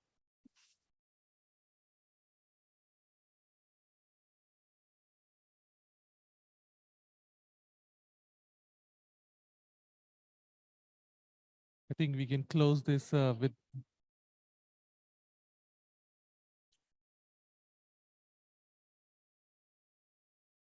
Yeah, and we can close the session with her remarks. Perfect. Thank you, Zapna. Yeah, today's discussion, we have led to know that the nuclear energy is the ultimate solution to fight the climate change. But the main problem lies in the public perception. So I want to there is a quote by Maya Angelou, who said how important it is for us to recognize our heroes and sheroes. So I will let you know about some sheroes, some females, people, female persons who have enlightened and spread public awareness in not in India but in the world. For example, like first I will start from, sorry, I'm speaking after a long time, so I'm from. First and foremost, we must acknowledge the work of radioactivity with the work done by Marie Curie back in 1940s, and at present internationally top position. No, no, no, ठीक है. At presently top position in nuclear industry are governed by women. Like, for example, Sama Bailo Leon, she is the Director General of World Nuclear Association. Maria Korsnick, she is the CEO of Nuclear Energy Institute, and one Indian origin woman, Rita Burnwal, she is Chief Technical Officer at Westinghouse. So all top position are and many others are also at the top position at world level. But still, as we discussed today, like many there are disparity in our society in the nuclear industry. But I will give you some examples where women individually have done some remarkable work through social media and bring some change in the public perception. First, I will introduce you to the work of one nuclear influencer, Isabel Boemick. She called herself nuclear influencer, and she has many followers on Instagram and other portals. And she what, like, ma'am, you show the graph, she make this kind of graph very interactive and public, and in such a way that public are able to understand. And through her work, she has spread the knowledge and um, gained too much followers from followers for her work. The second example I want to give about the Grace Tank, the Miss America 2023. She is a nuclear engineer, and from the before entering into this contest, she was uh, spreading the awareness about the nuclear energy, and now she is a celebrity, and now many girls follow her, and she inspire many girls. And there is also a group of women called Mothers of for Nuclear, and they are working towards the progress, working towards the spreading awareness about the energy. During my PhD, my co-guide was also Dr. Uma Shankari Kannan. She was at the time the head RPD Reactor Physics Division, and at that time she was used to be the only lady sometimes in the whole discussion panel or the whole seminar hall, and I used to get too much motivated by her. And she was a very strong lady, and and now she is chair in Women in Nuclear. I know there is a long way to go, but let's give an encouragement to such initiative and celebrate the small wins and make the journey worthwhile. So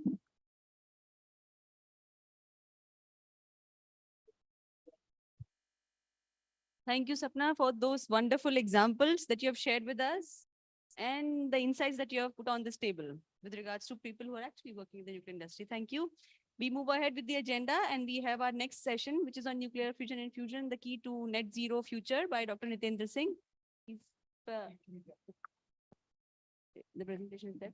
So he's presently the president of IYNS and a BOD member for both Women in Nuclear India Association and Women in Fusion Steering Committee. He's a member, sorry, in the Women in Fusion Steering Committee. And he's working with the ITER since past year or so. So I hand over to Nitendra for his presentation.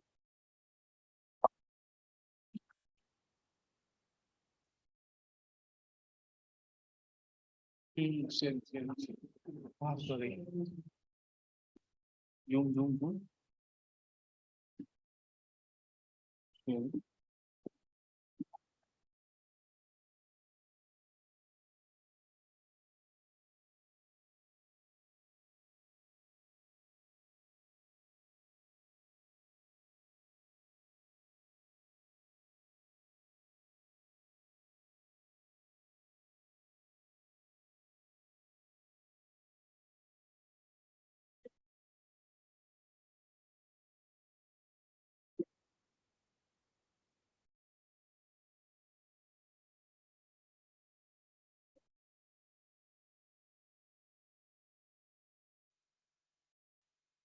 Thank you, thank you, thank you. I quickly try to give you some overview about fusion.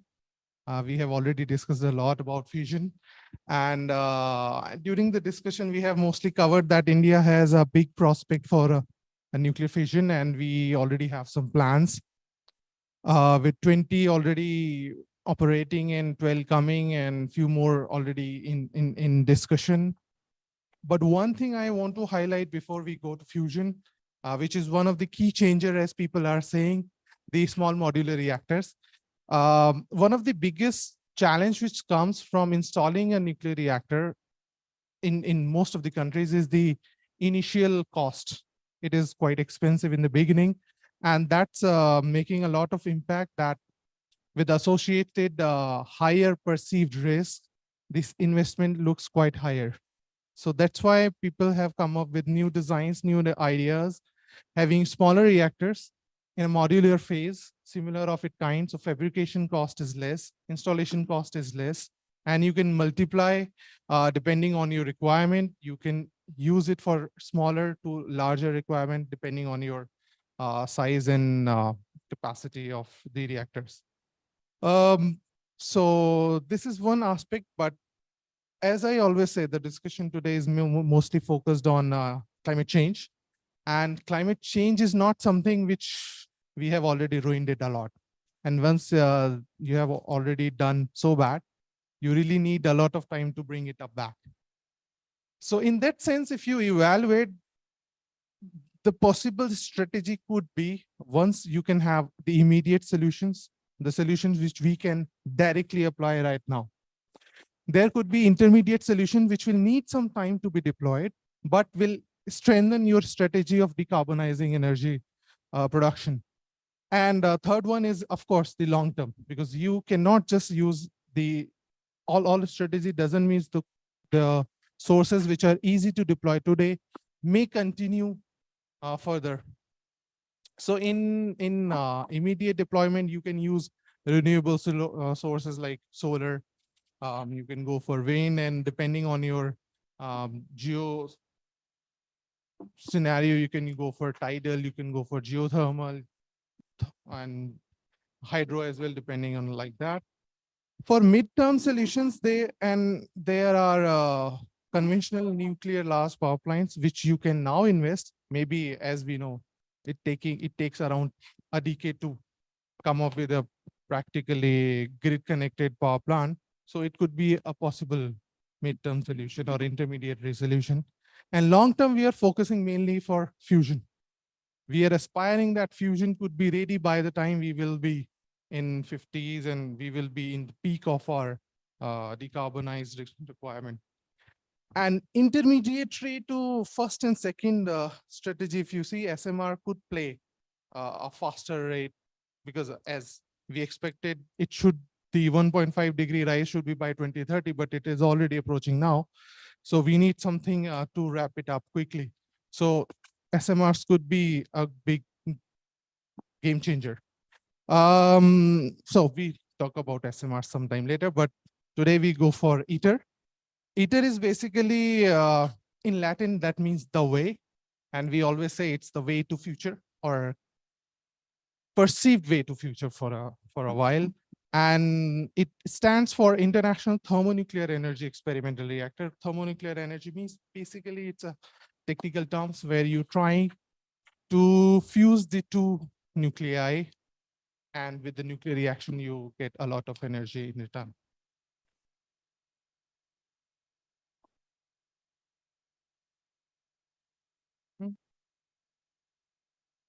Okay, so what is energy, or what we are doing with the energy right now? If you try to understand, since you all have this background in science and engineering, you can understand that thermodynamically, you say energy can only be transformed from one to another. Okay, so this is one concept. Second is efficiency. So wherever there is a transformation from one form to another, there is a loss. Okay, so if you try to use these two concepts and evaluate all the energy sources you have, then could you really answer which is the real energy source? Because if you say solar, you are actually converting the light energy coming from the sun into electricity. If you say hydro, then you are actually converting the potential energy, which is because of the height of the water, into kinetic energy. It's not the water. So just give it a thought. This is one. Secondly, concept of energy density. I mean, how much initial fuel, if you say, for example, in case of solar, the sunlight, capacity of sunlight is kind of fuel. In case of hydro, it's the capacity of water, which is acting as a fuel. So what will be the density? You can try the power output per unit of initial fuel, if you try to find out what is the density. So give it a thought. And if you see, we are living on a planet called Earth, which is in the solar system, and our main source of energy is sun. All source of light, all source of energy, all forms of energy are basically coming from the sun. Assume we don't have a life on other planet because we don't have a specific range of energy which we can harness from the sun. And all those energy sources we are talking about, whether it's a wind, whether it's solar, the photosynthesis, all of it is basically the conversion of the light energy we are receiving from the sun. Now the question is, from where the energy is coming into the sun? And the answer is, it's basically the nuclear fusion which is taking place. So the real source of energy, if you go in, you'll find it's basically the nuclear reaction, which is basically coming from this famous equation, if you remember. So there is a mass and energy as interconvertible, which is where if you have a defect in mass, which get converted into energy, or other way around, it is happening in our space naturally. So if this is the real source, this is the real natural source, can we replicate it on planet? In one sense, we are doing it, which is splitting. The same principle, when we split one atom, there is a small mass which is getting converted into energy. And we have seen the potential. It is already more than 400 nuclear fission power plants are already operating on this planet and generating quite a significant amount of low carbon energy. Can we do the other process as well? So that's the idea for fusion reactors. You might have seen this. This is what is happening. So basically what is happening in one of the reactions in sun, that two of the hydrogen atoms are basically deuterium, tritium, are combining together to go for this nuclear reaction, which generates alpha particle or helium and neutron, and this energy is getting converted. So this is what we're trying to demonstrate, that this can be done at an industrial reactor scale. This is what we are trying to do at ITER. So as I mentioned, it's the way, and it is one of the largest ambitious project at in south of France, where 35 nations are coming together, collaborating together to make this machine, which is called a magnetic fusion device, which has a tokamak inside. And the 7 major members are China, European Union, India, Japan, Korea, Russia, and United States, as mentioned by Shira as well. And this agreement started in 2016. So we are under construction phase right now. As I explained, what is fusion? It's taking place in sun, and basically you're trying to bring 2 isotopes together to make them fuse. But this thing is not easy. And as you know, if you try to bring 2 positive particles together, they will repel apart. Why? Simple. Then how they can bring? Because this reaction is still taking place naturally. Something is missing. That something is basically the difference of forces. In the when you talk about the charges, the forces is long range forces, which are acting, so they try to repel. But when we talk about nuclear forces, they are strong forces, but short range.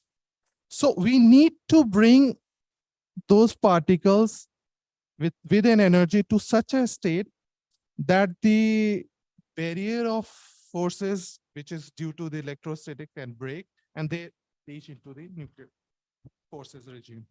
And that you can do by giving them some energy so that they can really come together. And this is possible when you take them into plasma state, because that's what we have already seen. And you try to condense the plasma, you try to push them, make it denser. So at a temperature, at energy, they can fuse together. Now in sun, it is taking place because of two reasons. Once, we have a whole vacuum, so the plasma is naturally possible to be formed over there. And secondly, you have strong gravity forces, which is helping them to combine together to push them into a specific shape. So to do that at this planet, we actually can do in a machine which we call tokamak.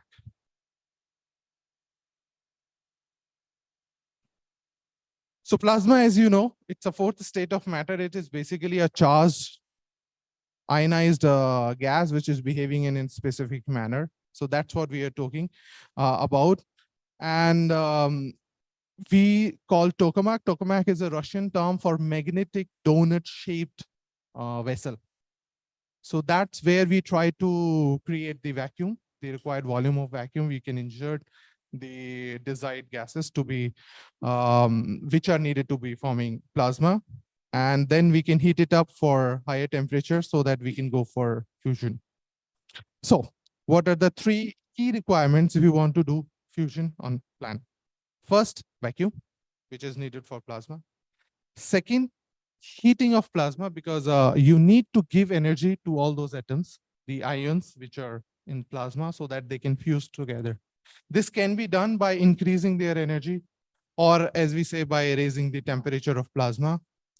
And the third important aspect, you need the confinement. You have seen plasma in many places, low energy plasma. For example, even in your tube lights, you have low energy plasma. You have welding plasma, which is open, not confined. So we need a high density, high temperature plasma confined to have a sustainable fusion. How can we do that?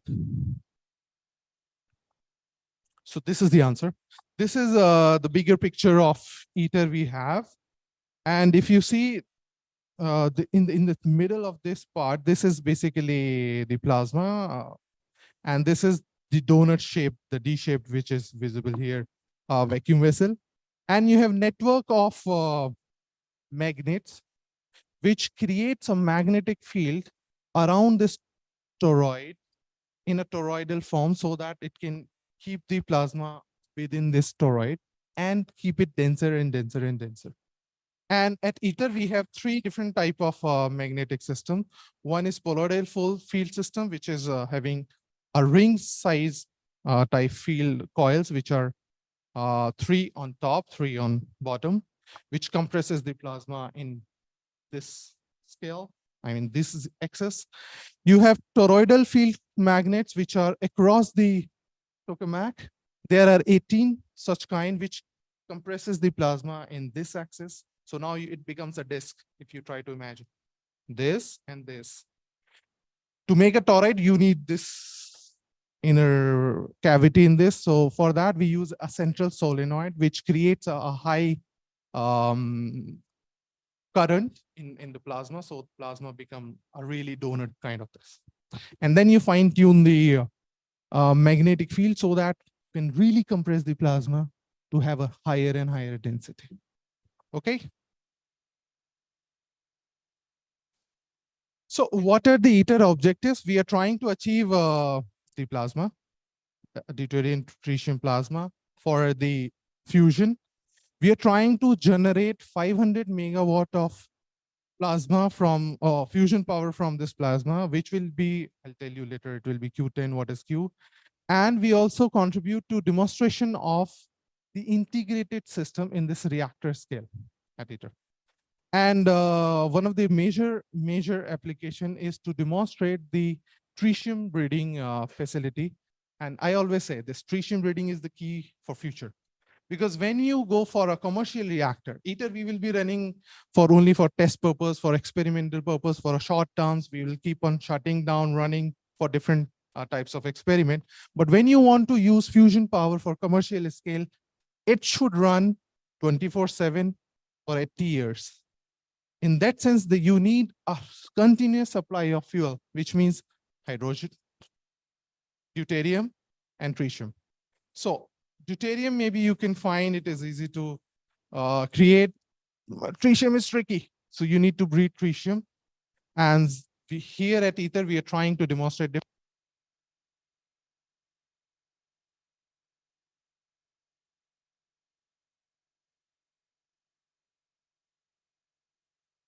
characteristics in operation, in maintenance, in refueling, in decommissioning, in all aspects from starting to end of the plant cycle at the reactor scale, so that it will be an example how you want to operate a commercial fusion reactor. So these are main ITER objectives. So tokamak, I have already explained to you. At ITER, we are trying, this is a tricky thing. Fabricating at ITER, we are fabricating a tokamak of 800 cubic meter of plasma volume. So it's like a really heavy stuff. So it's not easy to really fabricate it in this manner. So ITER tokamak is divided in 9 equal parts, 40 degrees each. And one sector of this kind is more or less equivalent to one Boeing 747 plane, kind of. So you imagine if you want to make one tokamak or one vacuum vessel of this kind, you are approximately aligning 9 Boeing 747 like this and welding in this manner. So it's a heavy stuff. Huh?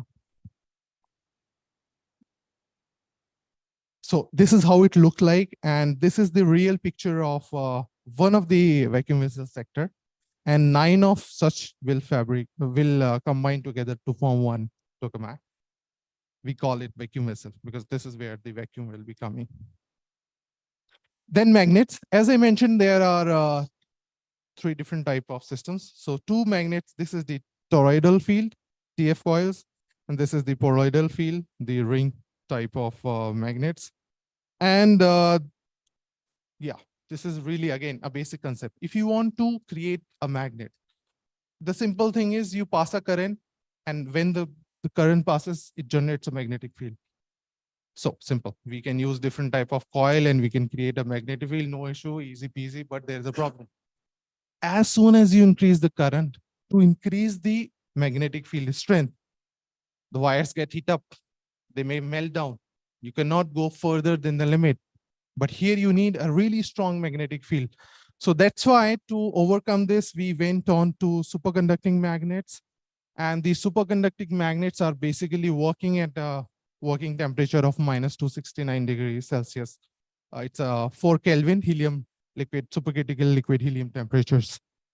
So all those magnets we have are superconducting magnets. And that's where the another part comes. Oh, where it is.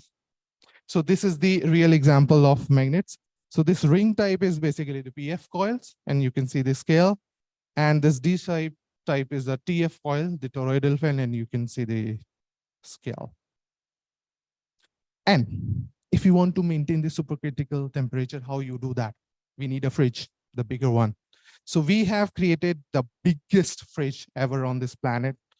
It's the cryostat, which really looks like this. It's a 30 meter by 30 meter in size. You can imagine such a big component. It was fabricated by India, by L&T Hazira. And it has fabricated in those 4 sections. So there is a top lid, the upper cylinder, lower cylinder, and the bottom part. So bottom part has been put inside the pit. First cylinder is already inside the pit, and we have already started integrating other components. And first vacuum vessel setter along with 2 TF coils is also inside the pit, and 2 PF coils as well. Yeah. So once this is all done, you pack this up and you can insert all the cryogenics to maintain this temperature, and you can try to achieve fusion. This is how the recently finished top lid looks like, and you can see the scale of a human being who actually welded it. It was welded in 54 parts. 54 parts were fabricated here in Hazira, in a place near Ahmedabad, near in Gujarat, and they were transported there. And there in this workshop, they were welded right on site, because otherwise it's difficult to move this component. Yeah, so coming back to the key to the future, which is the tritium beading, how you do the tritium beading. So why it is the key, first of all? Why we are talking about key? So why you need a power plant using a fusion? First, because you are generating a heat.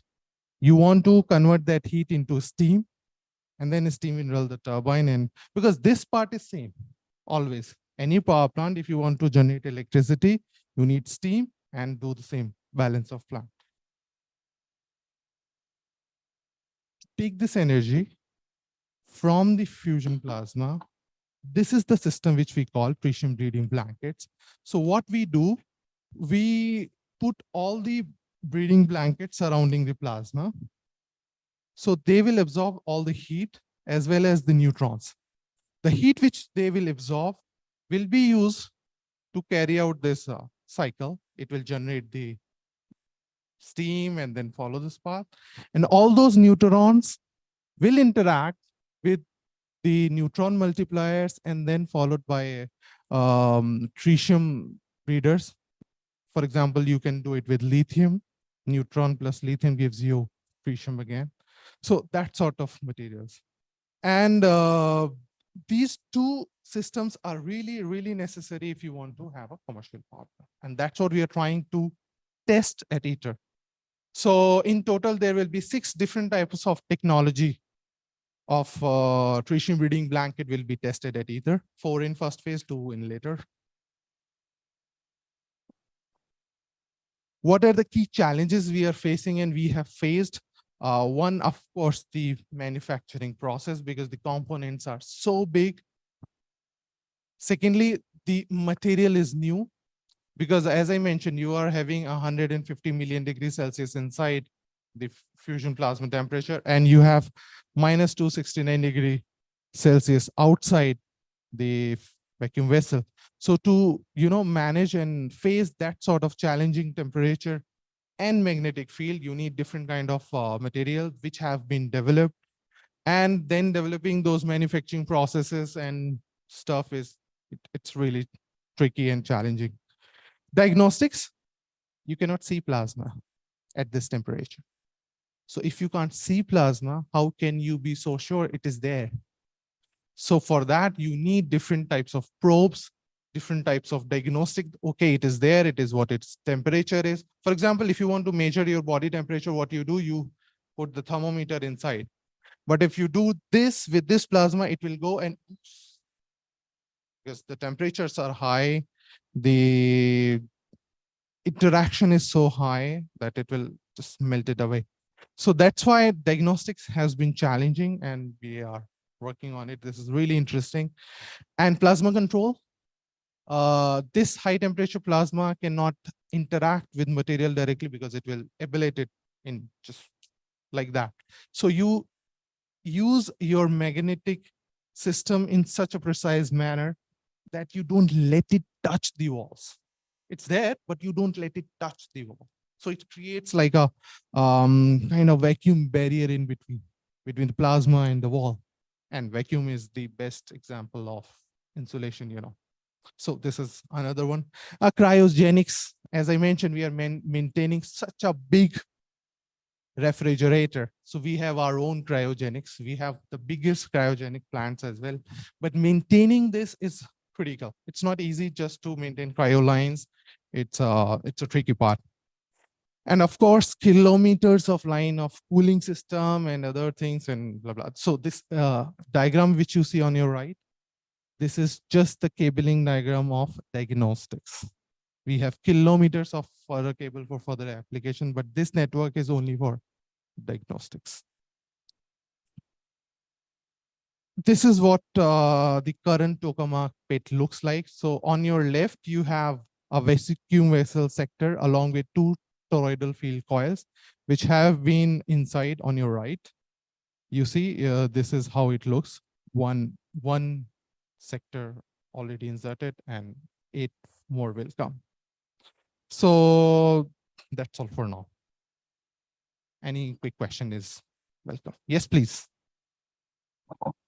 So I have two questions. I'm not much familiar with this process. So I have one question is that you told the diagnostic to observe the plasma or just check whether it's form or not. So what are the diagnostics so far developed that can be used for observing or maybe checking whether the plasma is form or not? So there are different tools which have been created and have been tested already for the plasma diagnostics. They are based on different microwave systems and some tungsten tooling to see at different stages, which are being tested and which are already being used in different type of tokamaks as well. Okay. So they will be actually tested at ITER. Okay. But they are already now. And next one is the cryogenic system. Normally, we know that the cryogenic system you can made out of some maybe liquid nitrogen or some other material or maybe from the mechanical cooling. So which are the case for this? Here we are using both liquid nitrogen and liquid helium. The ultimate temperature will be liquid helium, but for the initial buffering and some of the component testing, we are using liquid nitrogens. Okay. The last question. So you told that there's 9 part will be made and then they will be the fabricated together. Yes. Then it will be formed. So why is the 9 number? So that can be make sorted one and Yes. 10, 12 something number will be there or something specificity is that the 9 numbers with that. The limitation is coming not from the sector side, but from the magnetic field side. So when magnetic field was decided to be, uniform, if you go more than 40 degree, it's becoming unmanageable because the radiation, this outer curve arc is much lengthy. And with having this heavier component, it will become torsional stress will be higher on this surface.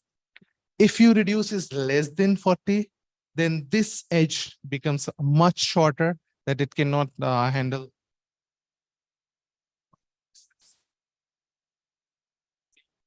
Stress from the top and bottom. So eventually it came up like this is the best estimate which we So can use. kind of the fusion reactor, it has to be 9. No. So then It depends on the size. It depends on the design. For so this is example, for particular for this case. this is particular for this case. For example, if you go for a spherical tokamak, which UK is going for, so they have a larger length, but smaller. This distance is smaller. So there they have a different number. And if you have, for example, smaller tokamak, you need not to go for 9. So it's case by case. The reactor. Even the size of the reactor is varying because the plasma stability physics wise comes when if you have a larger vacuum area or volume. For example, plasmas are stable in space because they have unlimited volume. So larger the volume, stable is the plasma. So that's why if you really want to go for fusion, you need to increase the plasma volume. And this is really big at this moment because I think I don't remember the JET one, but JET is the biggest one so far operating. But after that, this is the biggest one, which is going to be 800 cubic meter. So now if you want to, and which is where we are getting Q10, we will be putting 50 megawatt input for heating the plasma, and we will be getting back 500 megawatt. So Q10, if you really want to go for commercial system, you need to increase the volume of plasma, not necessarily the size of the reactor. You can play with that, play with different technologies. For example, all these new private players who are coming, they are designing their tokamak much smaller in physical sense, but having a larger vacuum volume because they are using the current superconducting magnetic systems, which are much lighter compared to the bulkier design of ITER. Okay, thank you so much. Pleasure. Anything else? Yes, sir. What about these Chinese efforts where they have recently claimed that they have been able to achieve the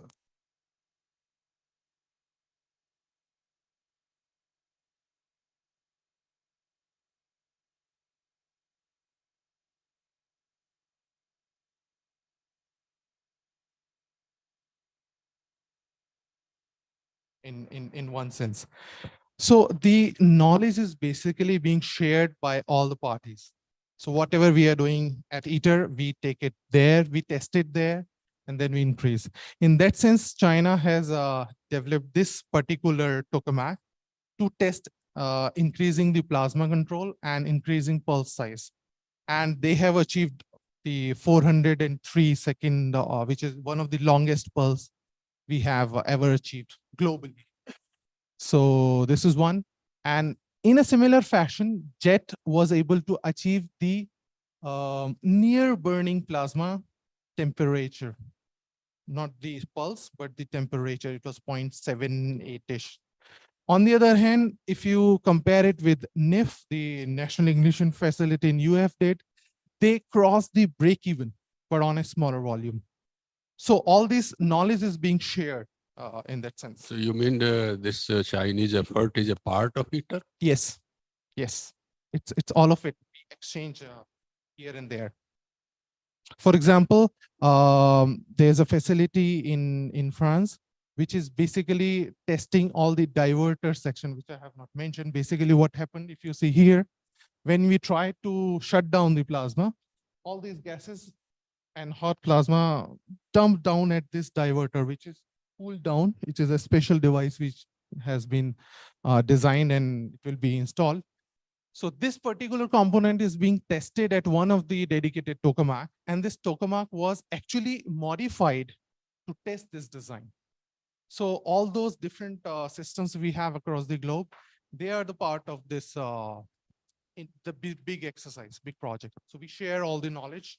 We want to test it something, we do it there, we bring it back. If we have achieved something, we use that knowledge to improve our models here. So it's all collaborative. Thank you. It's a pleasure. Any other quick question? No, then maybe Shira can continue with some opportunities for students at ITER. Thank you. I'll just take a few minutes. I don't need to go through my presentation because we covered so much of it in our discussions. But I wanted to say that about 2 years ago, there was a conference called the Fusion Energy Conference, and we had a webinar about women in fusion. And we thought it would be a small webinar, but it ended up being really, really big. And the need to create a network for women in fusion to network with each other and learn from each other was very clear. So we created Women in Fusion together with the IAEA, ITER. Nitendra and I are part of the steering committee. I'm a co-founder with Sahila, who was at the IAEA at the time, Eurofusion and SWIP in China, and Fusion for Energy, which works on ITER as well. And IYNS is also a partner. So we're looking at, we just launched a mentoring program. So it's for everyone who would like a mentor in fusion, but more specifically for women, but everyone is welcome to join because you can learn a lot from the network and the discussions. At ITER, we have an internship program.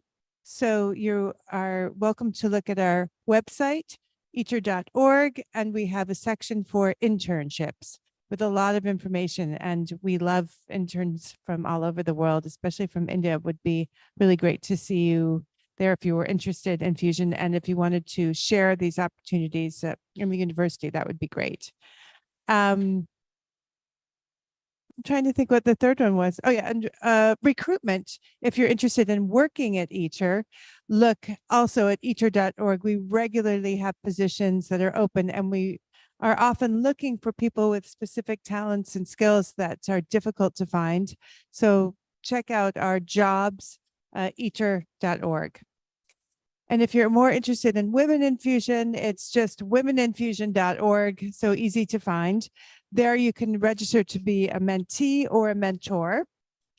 And also find out about networking, job possibilities, educational opportunities, fusion summer schools, things like that. We promote all of that. So with that, I think I will end my very short final conversation discussion because we covered so much ground already. So thank you.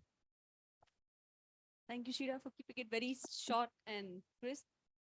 So we move towards the final part of our meeting, and that's about felicitation of guests.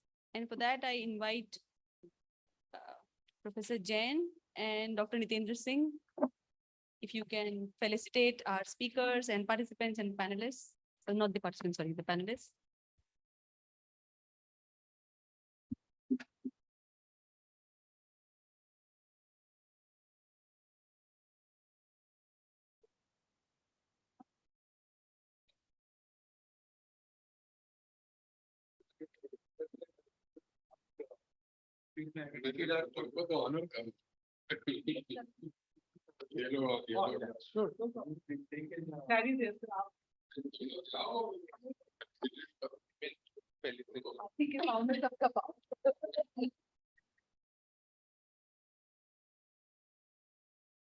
So we start with Shira.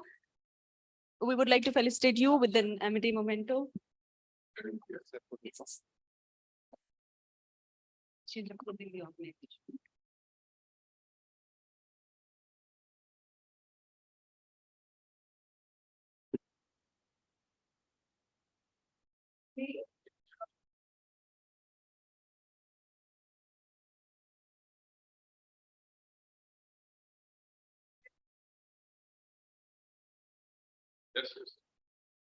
So, Dr. Manpreet Sethi.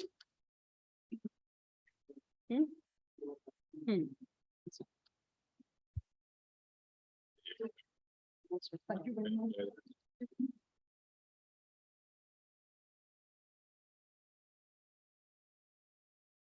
Most welcome, ma'am.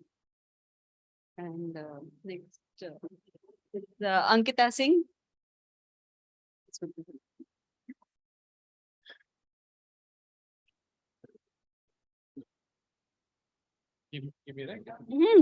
पर IYNS को Amity का है ना?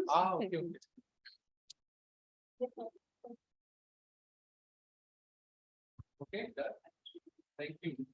Dr. Sapna Singh.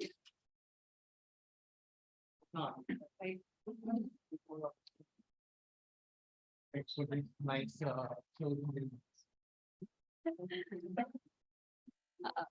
Samyak Munod, Dr. Samyak Munod, may I call you as doctor?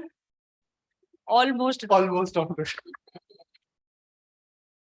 Kareeb doctor.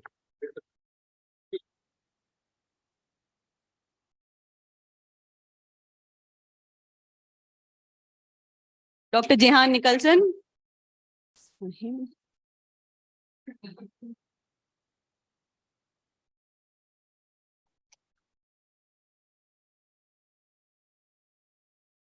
And this one's for Dr. Nitendra Singh. Okay. He's the force behind everything, actually. Yes, he's the force behind everything.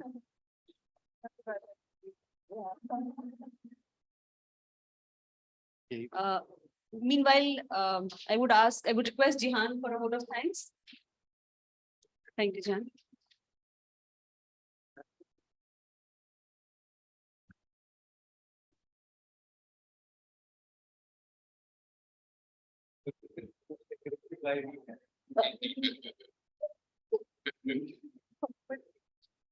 Okay, so you can hear me, right? First of all, I would say it's great to be back at Amity after 7 years. Amity has a very special place in my heart. And so for the word of thanks, I would like to thank the founder president of Amity University, the chancellor of Amity University, vice chancellor, Amity University, the entire staff of IYNS. I had the most wonderful professors over here. For the students, take as much knowledge as you can get from them, absorb everything, and I mean, your life will be great. I would like to thank Alpana ma'am, AK Jain sir, Archana ma'am, Arpita ma'am, the panelists, Dr. Manpreet Sethi, Shira Tabachnikov, Ishita Pal, Ankita Singh, Win India, Women in Fusion. I would also like to thank the IT department and the admin department of Amity University. And I can't forget my IYNS team and all our guests who have joined in person and online. Sounded like an Oscar speech. Thank you.